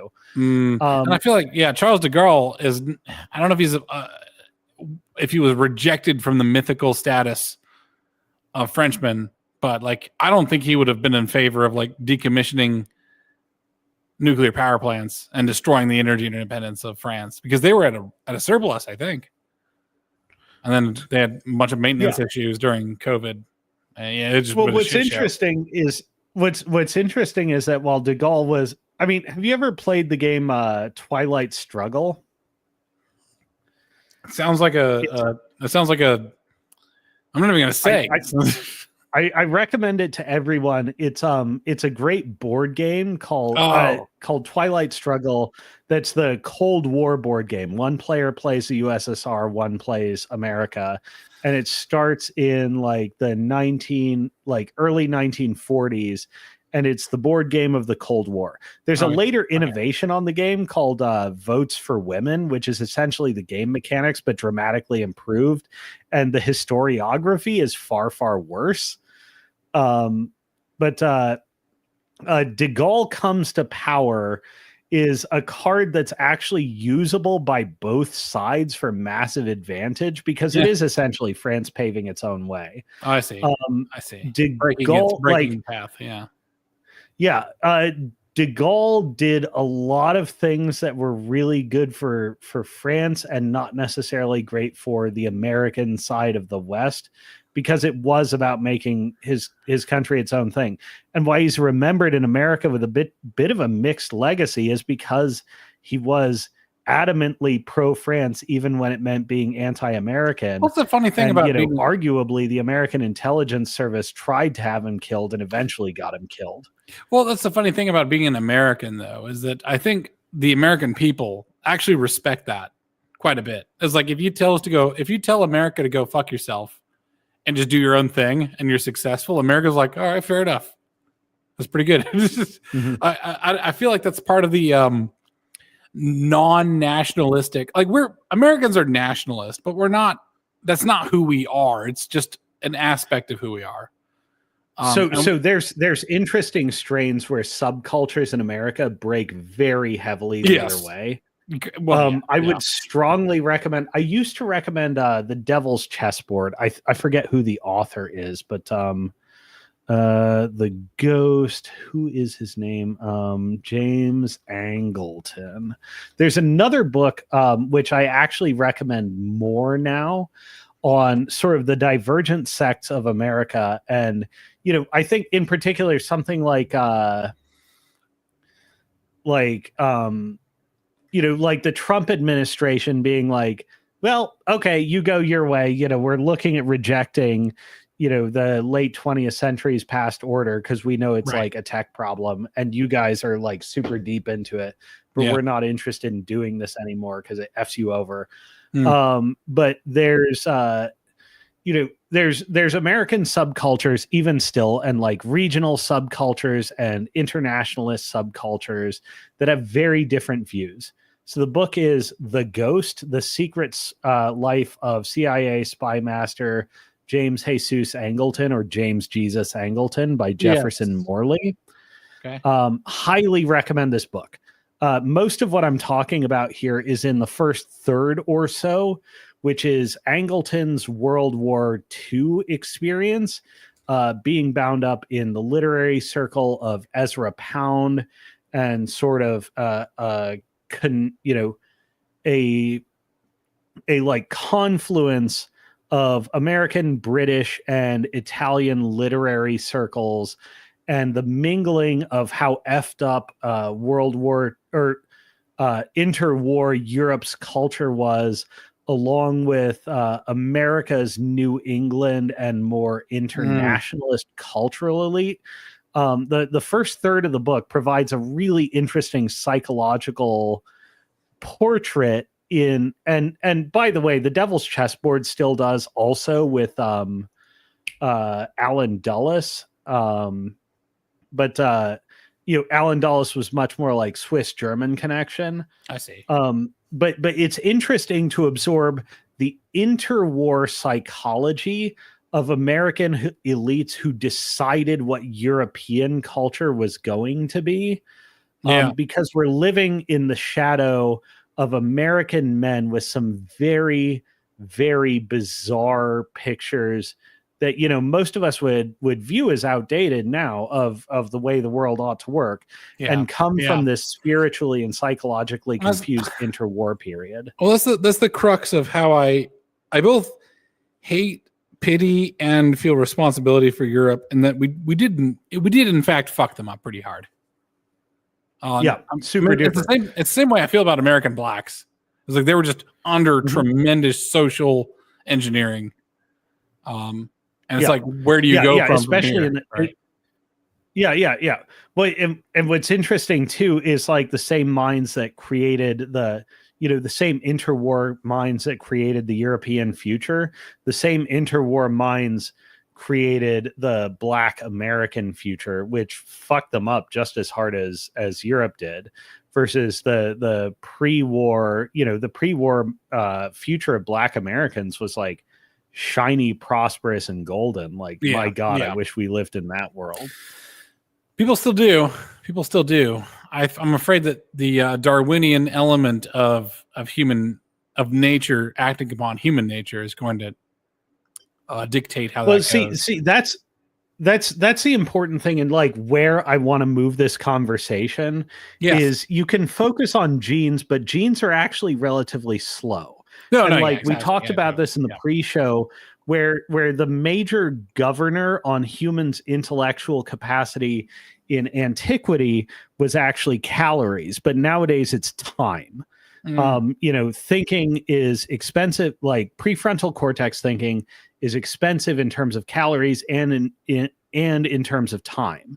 But we're at a current technological state where, for most people in the world, the calories are ridiculously cheap. So you can actually afford to do a lot of prefrontal cortex thought that your biology hasn't caught up with, and your main limiter is time. Right. And forsaken opportunity because the world moves so fast in terms of technology. Genes are a lagging indicator, and I want us to move out of traditional genetic Darwinian thinking, because while Darwinian, dynamics don't implicitly say, oh yeah, it has to be biological, Darwinian dynamics are perfectly at home in the technological domain. I want us to recognize that most of what drives change is not biological. It is technological, including soft technologies. I will also give you this, by the way, that spreading gene. Okay, so let's say that do you want to call it mimetics? It's so trite to say, I think, because Dawkins has been done to death. Yeah. But memes are replacing genes. Yeah. So the mimetics of it is how my dad, who's a 5 foot, you always have to combat triteness when somebody nails it. Yeah. Oh yeah. I have no problem with triteness. You always have to combat memes when somebody nails it, and how many conversations do we have to have in the shadow of strong men create good times create weak men, weak men create hard times create strong. We all live in the shadow of this meme, but it's really important to explicate the underlying thing, just as it is important to explicate memes replace genes. Well, here's the horrifying part of Darwinian war is now technological. Well, here's the horrifying part of that fourth turning is that the strong men who make bad times into good times are not necessarily the same men who made good times into bad times. You know what I mean? There may be an actual replacement of peoples in that cycle that's built in, because we're not specific on which men are which. My dad was like a 5'1". The man's a midget compared to me. I'm 6 foot tall. And he's a full Hakka Chinese immigrant to the United States, but through mimetics and hard work, which meant hard work and studying, right? The usual Asian American stuff. He was able to get a wife who was like 6 foot tall, blonde, she was built like my mom is built like a quarterback. Like, she's huge, broad shoulders, all that stuff. So now I'm like, that's what I'm saying is like the mimetics are. Oh, good. I love a woman with a warlord physique. Yeah, she's got she's an absolute destruction. Yeah. Fuck you up, man. Yeah. When you're selecting a mate for Mad Max maxing, you know what I mean? Absolutely. Like, man, get me in the line. I wanna have a jousting duel to get me who is it? Brock Lesnar's daughter? Hell yeah. Oh, Maya Lesnar. Yeah. Put her on my calendar. Hell yeah, buddy. Hell yeah, brother. Yeah, brother. Yeah. So get that going. My dad won the jackpot, right? So like I'm now like a broad-shouldered, 6 foot tall, 270 pound, 36-inch waist dude who will just bash through doors. I'm built for the fields. It's great. That's why the genetics isn't that important, because even the mimetics, you could just get the genetics. You know what I'm saying? It's like, oh, what's more important, having exactly. cabbage or having dollars? It's like having dollars, because the dollars will get you the cabbage if you're willing to wait, for a generation. So like, unless you're anticipating Mad Max, in which case the immediacy. Well, the immediate. Well, the thing is, it's just one generation. Like, it's just time at that point, right? Like, it's just time. So yeah. Like, you put the brain of a Chinaman inside of a body of like a Midwestern linebacker. It's like, well, then you're going to get me. And that's why I collected debts and rent for my dad. And he just sort of like chilled back at the homestead. Just let me. Well, we talked about this. We talked about this in the pre-show once again. And we've talked about this in previous episodes, is the break glass in case of emergency people. Yes. Like, different environmental circumstances also call for different personality types and different meme complexes. Yeah. Like the high social compliance people, like the sort of metaphysical Karens that are in the Mormon context. I think it's called like Johnny Preacher or something like that. Oh, really? Or get a Mormon become the fastest acolytes of the woke because they're more obsessed with social compliance and a rules-based hierarchy that abnegates individual responsibility, are extremely valuable in times of famine, because you have the hard ruler that comes along and says, like, this is the way things are, and you need a legion of den mothers to enforce it during the famine. These people are worse than useless in a time of material superabundance, but you need them in the gene pool because you're unsure of what the future holds. And if the tech tree backfires real hard, you need a revolution. It turns out you may need a bunch of Johnny Preachers, Yeah, you need someone who's willing to pay. And it turns out you may need like Brock Lesnar's like, shot putting scions to like just bash heads. Well, yeah, and the thing is, you have to have people who we're in the world where like we're in the world where this is like progressively diminishing, and where dollars do buy you the strength. But like, it's important to keep in mind that, our natural proclivities and our gene pool still operate on having these different break glass in case of scenarios. And you need, as you said in the pre-show, a sort of golden hamster wheel for the, to keep busy the people you may need in future scenarios. And this is okay. By the way, I'm the biggest Uncle Ruckus that ever be. Can I be an Uncle Ruckus for a second? This is why white culture is amazing. Okay, white culture is amazing. I like white culture. You know why? Because we take barbarian brain people and we incorporate them into society by giving them something they can excel at, become famous at, and then get breeding rights over. Right? Like they get fame over. Like no other country invented like American football, or what's the what's the rough tackling football type thing they have in England? Shit. Oh, rugby. The thing the rugby, interestingly, technologically split from soccer at the same time the handball rule was invented. That's hilarious. Yeah. It's a branching. It's a fork in the code. We need ass. The thing is, you need to have a economic model to reward ass whoopings, so we can keep this going. Okay. And I mean, no, I don't mean just like one guy who's a top ass whooper in the country gets to have his share of money and women. No, it's like, it needs to go down. So I loved UFC, and I love UFC down to the local level. And you'll see like the local gym guys, like, okay, I live in Crofton, Maryland. Okay. Crofton, Maryland is only a few miles away from like Glen Burnie, and you'll have two different gyms, and those two different gyms. Okay.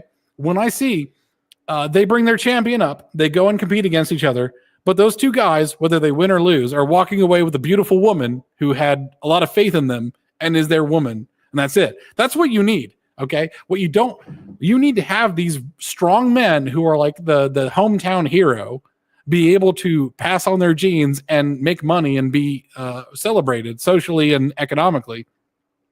You need to keep them in your pocket, because what you don't want to do is become like a Chinaman, where it's like all of your kung fu fighters are like drunken monastery residents or something like that, and they just disappear as soon as a factory opens.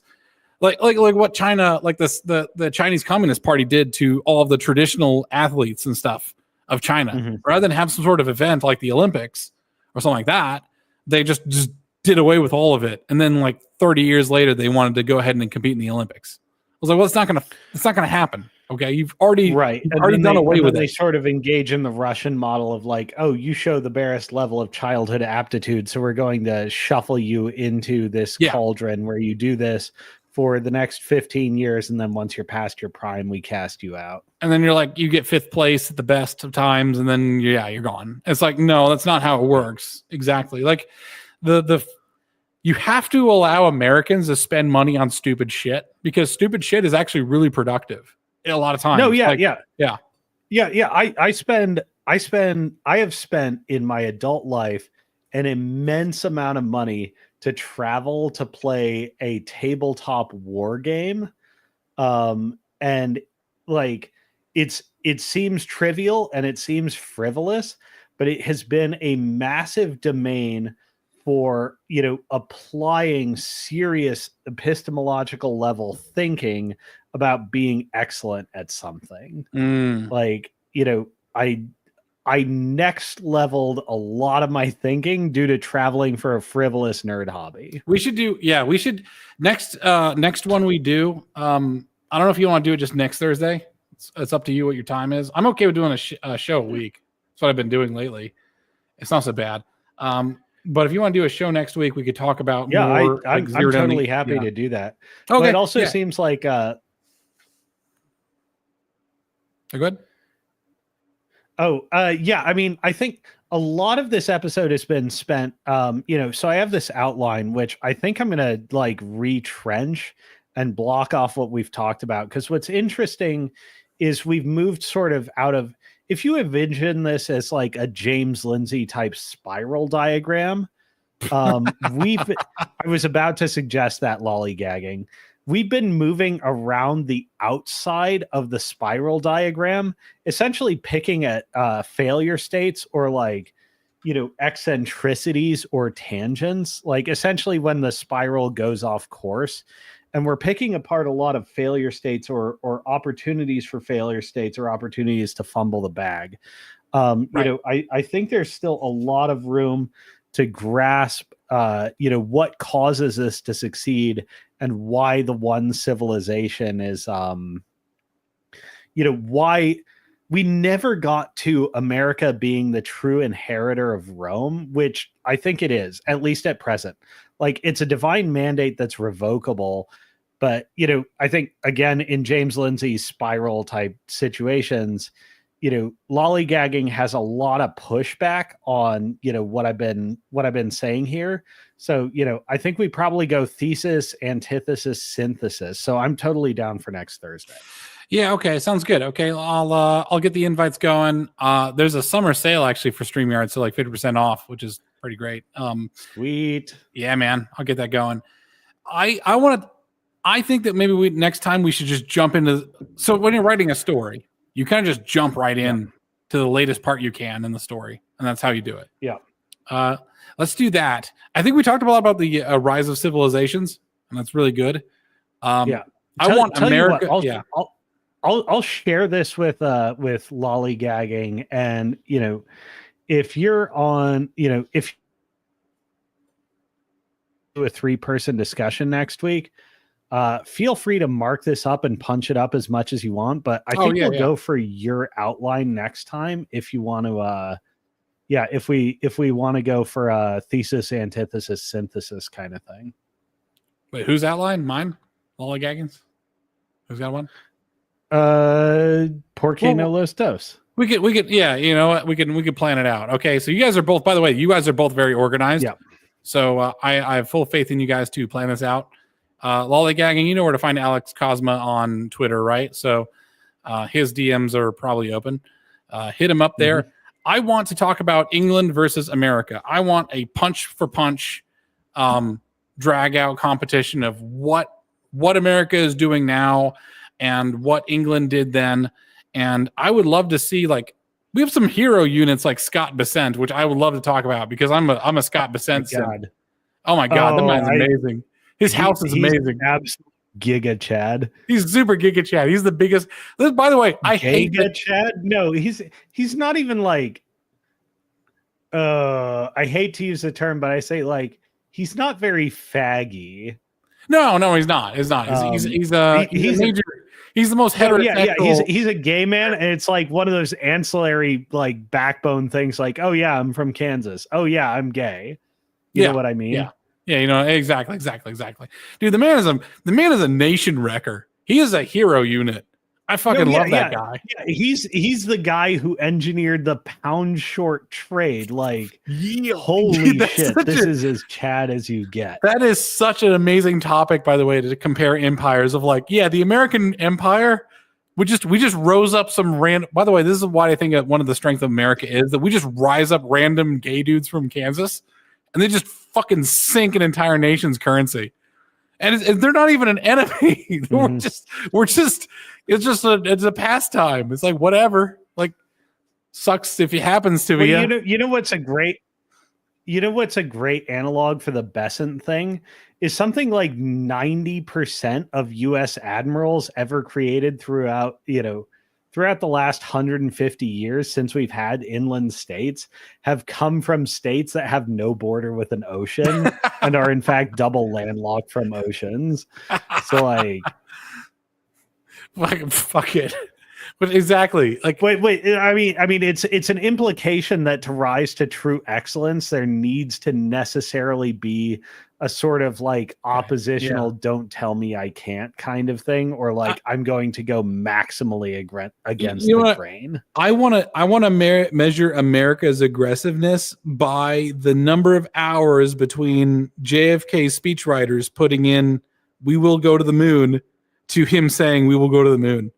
Because if it was like less than 24 hours, that's awesome. It's like, yeah, throw that in there. Fuck it. We will go to the moon. We will do these things not because they are easy, but because they are hard. It's like, I guess we're going to the moon now. Fuck it. Why not? It's like, I guess we're going to destroy the pound now. Whatever. Fuck it. Why not? Like, fuck it. Why not? America is such a crazy place that we just make miracles happen. That's why I say, like, Jurassic Park is a great American novel. Like, forget anything else anybody wrote. That was an excellent selection because it shows you sort of like the technological experimentation does have to have very little thoughts for consequence, and it's actually the Crichton thing that illustrates. No, we're actually in an age now where, like, in the past, because the implications of technology used to be relatively small, we've phase changed into like where being consequence sensitive is actually a lot more important than being, than being outcome sensitive. You know what I mean? Or like take home sensitive, opportunity sensitive. Ian Malcolm is absolutely the voice of like a European style philosopher of like questioning after the fact. It's like, we only just pass this by you now. Because the thing is, the philosophers will always say no. I think, and that's what I would think, is that they will always say no. You have to.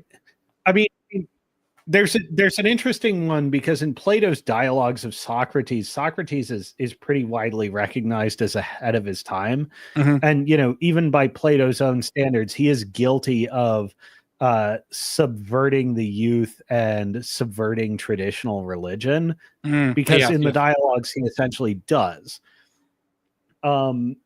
It is possible to have phase changes a la the black swan down your tech tree.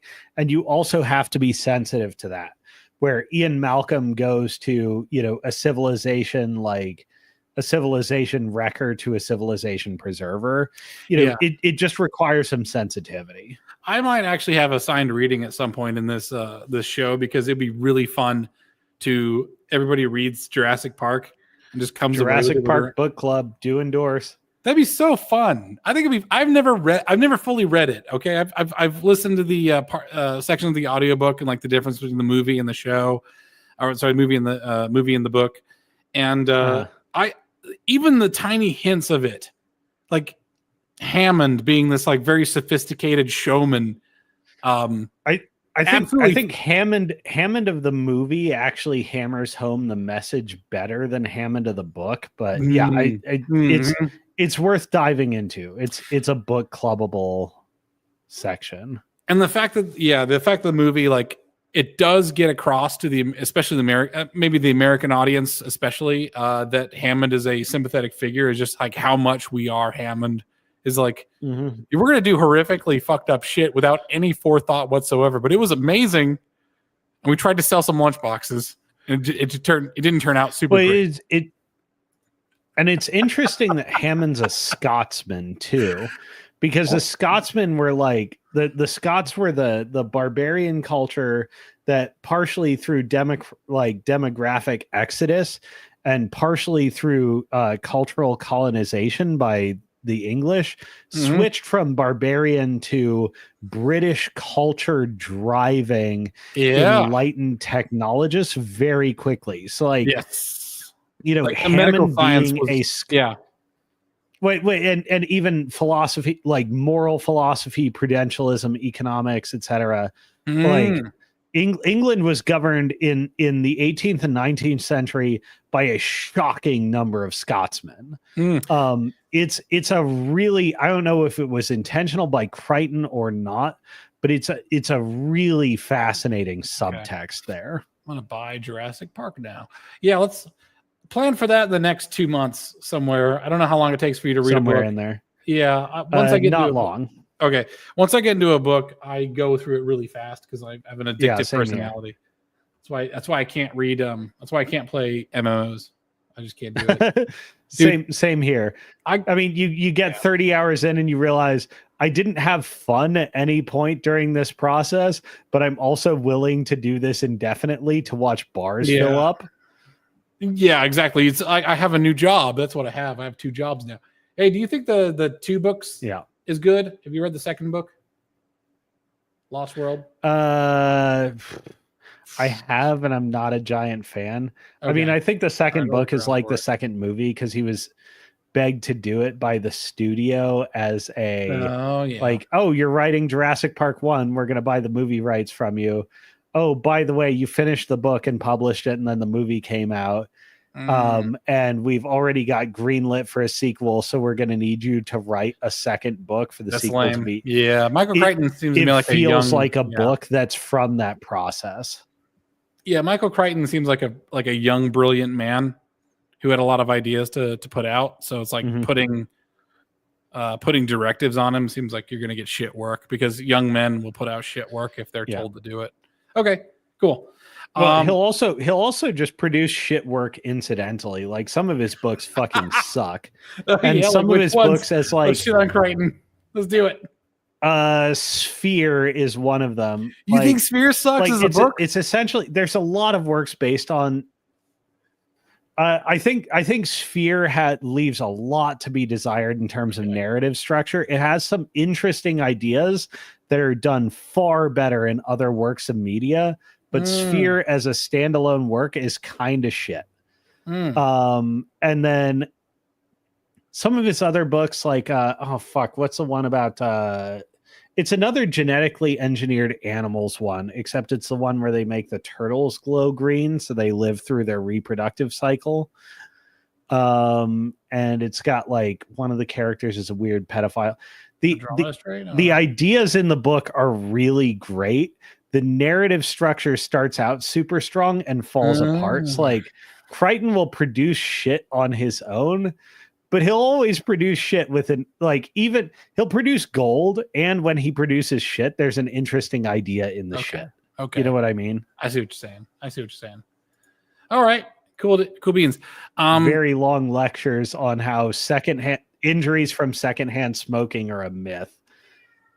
Which is really like, funny. By the way, like in the literature scientifically, it's so weird. Like he's both ahead of his time and ridiculous at the same time. That's and awesome. It's really hard to tell which. The thing is, if you want to get those sort of studies out, you got to get rid of these like modern academic standards on ethics for experimentations. I should just blow secondhand smoke into a baby's face for like 5 years. and then just have them run a mile, and we'll just find this out. Like, and times 100 babies. That's how you do it. That's the only way to put it to bed. I was like, until then, we're just going to be like having arguments. It's probably bad. But the thing is, our lungs oh my are God. really good. I have such a bibliography I could throw at you for like this weird domain of, motivated reasoning in the sciences, but we'll skip that. Let's tidy up from here and Yep. Let's tidy up from here and then we'll get to work on setting the next discussion. Sounds good. Okay, so I think where do you want the next discussion to start? We'll start at the tail end of this one, I guess, or maybe we'll let lollygagging do the driving. I already sent her the outline. Okay, nice. Yeah. All right, very good. Well, we're going to pick up on this. It's been that's the nature of a stream of consciousness, is that it will take as long as it takes. And we're going to go on. And I think next time we should be very well to start comparing the American Empire versus the British Empire. And I feel like the American Empire is going to be informed a lot by current events. That's a very interesting part of this, is that I feel like the American Empire is just beginning, and we'll see where things go. Until next time, I appreciate you guys hanging in there for the 3.5 hours. Good God. I heard 4 hours of the 4 hours is like the sweet spot for a stream. That's YouTube standards. That's not normal. Is it now? Person. It's Jesus horrific. Christ. It's bullshit. Yeah. Is that just EFAP conquers the algorithm? It might be. Like, oh, we'll just go for 10 hours and we'll equilibrate with all the Overwatch streamers or whatever. I think people are just lonely. I think I think you're fucking right. I think parasocial relationships are where it's at. Yeah, you put it on and you're just like, oh, this is a pretty good substitute for human interaction. I'll just put these guys on talking about bullshit. Yep. I'd be funny, by the way, it'd be really funny if you bring one of that avatar again. If you come with that avatar again, I might have an avatar of me doing the exact same pose with a cigarette, which would be funny as fuck. Oh my God. You know what would be the ultimate dick punch is I'd have to have an artist VTubify this. just two of us. Just like I'll for symmetry's sake, I'll like crease the other end. That's too funny. My wife is Australian. I keep trying to get her to talk Australian. She does not appear on social media whatsoever. So my wife is a mysterious being. I've been joking around about getting her. She sometimes appears on the background of our calls.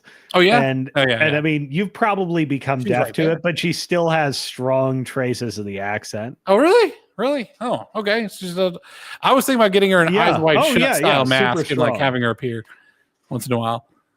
Sorry. Mm-hmm. Okay. Oh my God. That'd be really. I think that's the best thing. All right, let's wrap it up there, and then we'll. All right, man. Yeah, and then we'll go to post show. We're ending stream. Get out of here. Go get some food. Take a piss. I don't care. Goodbye. Goodbye. Oh, I'm waving, but you.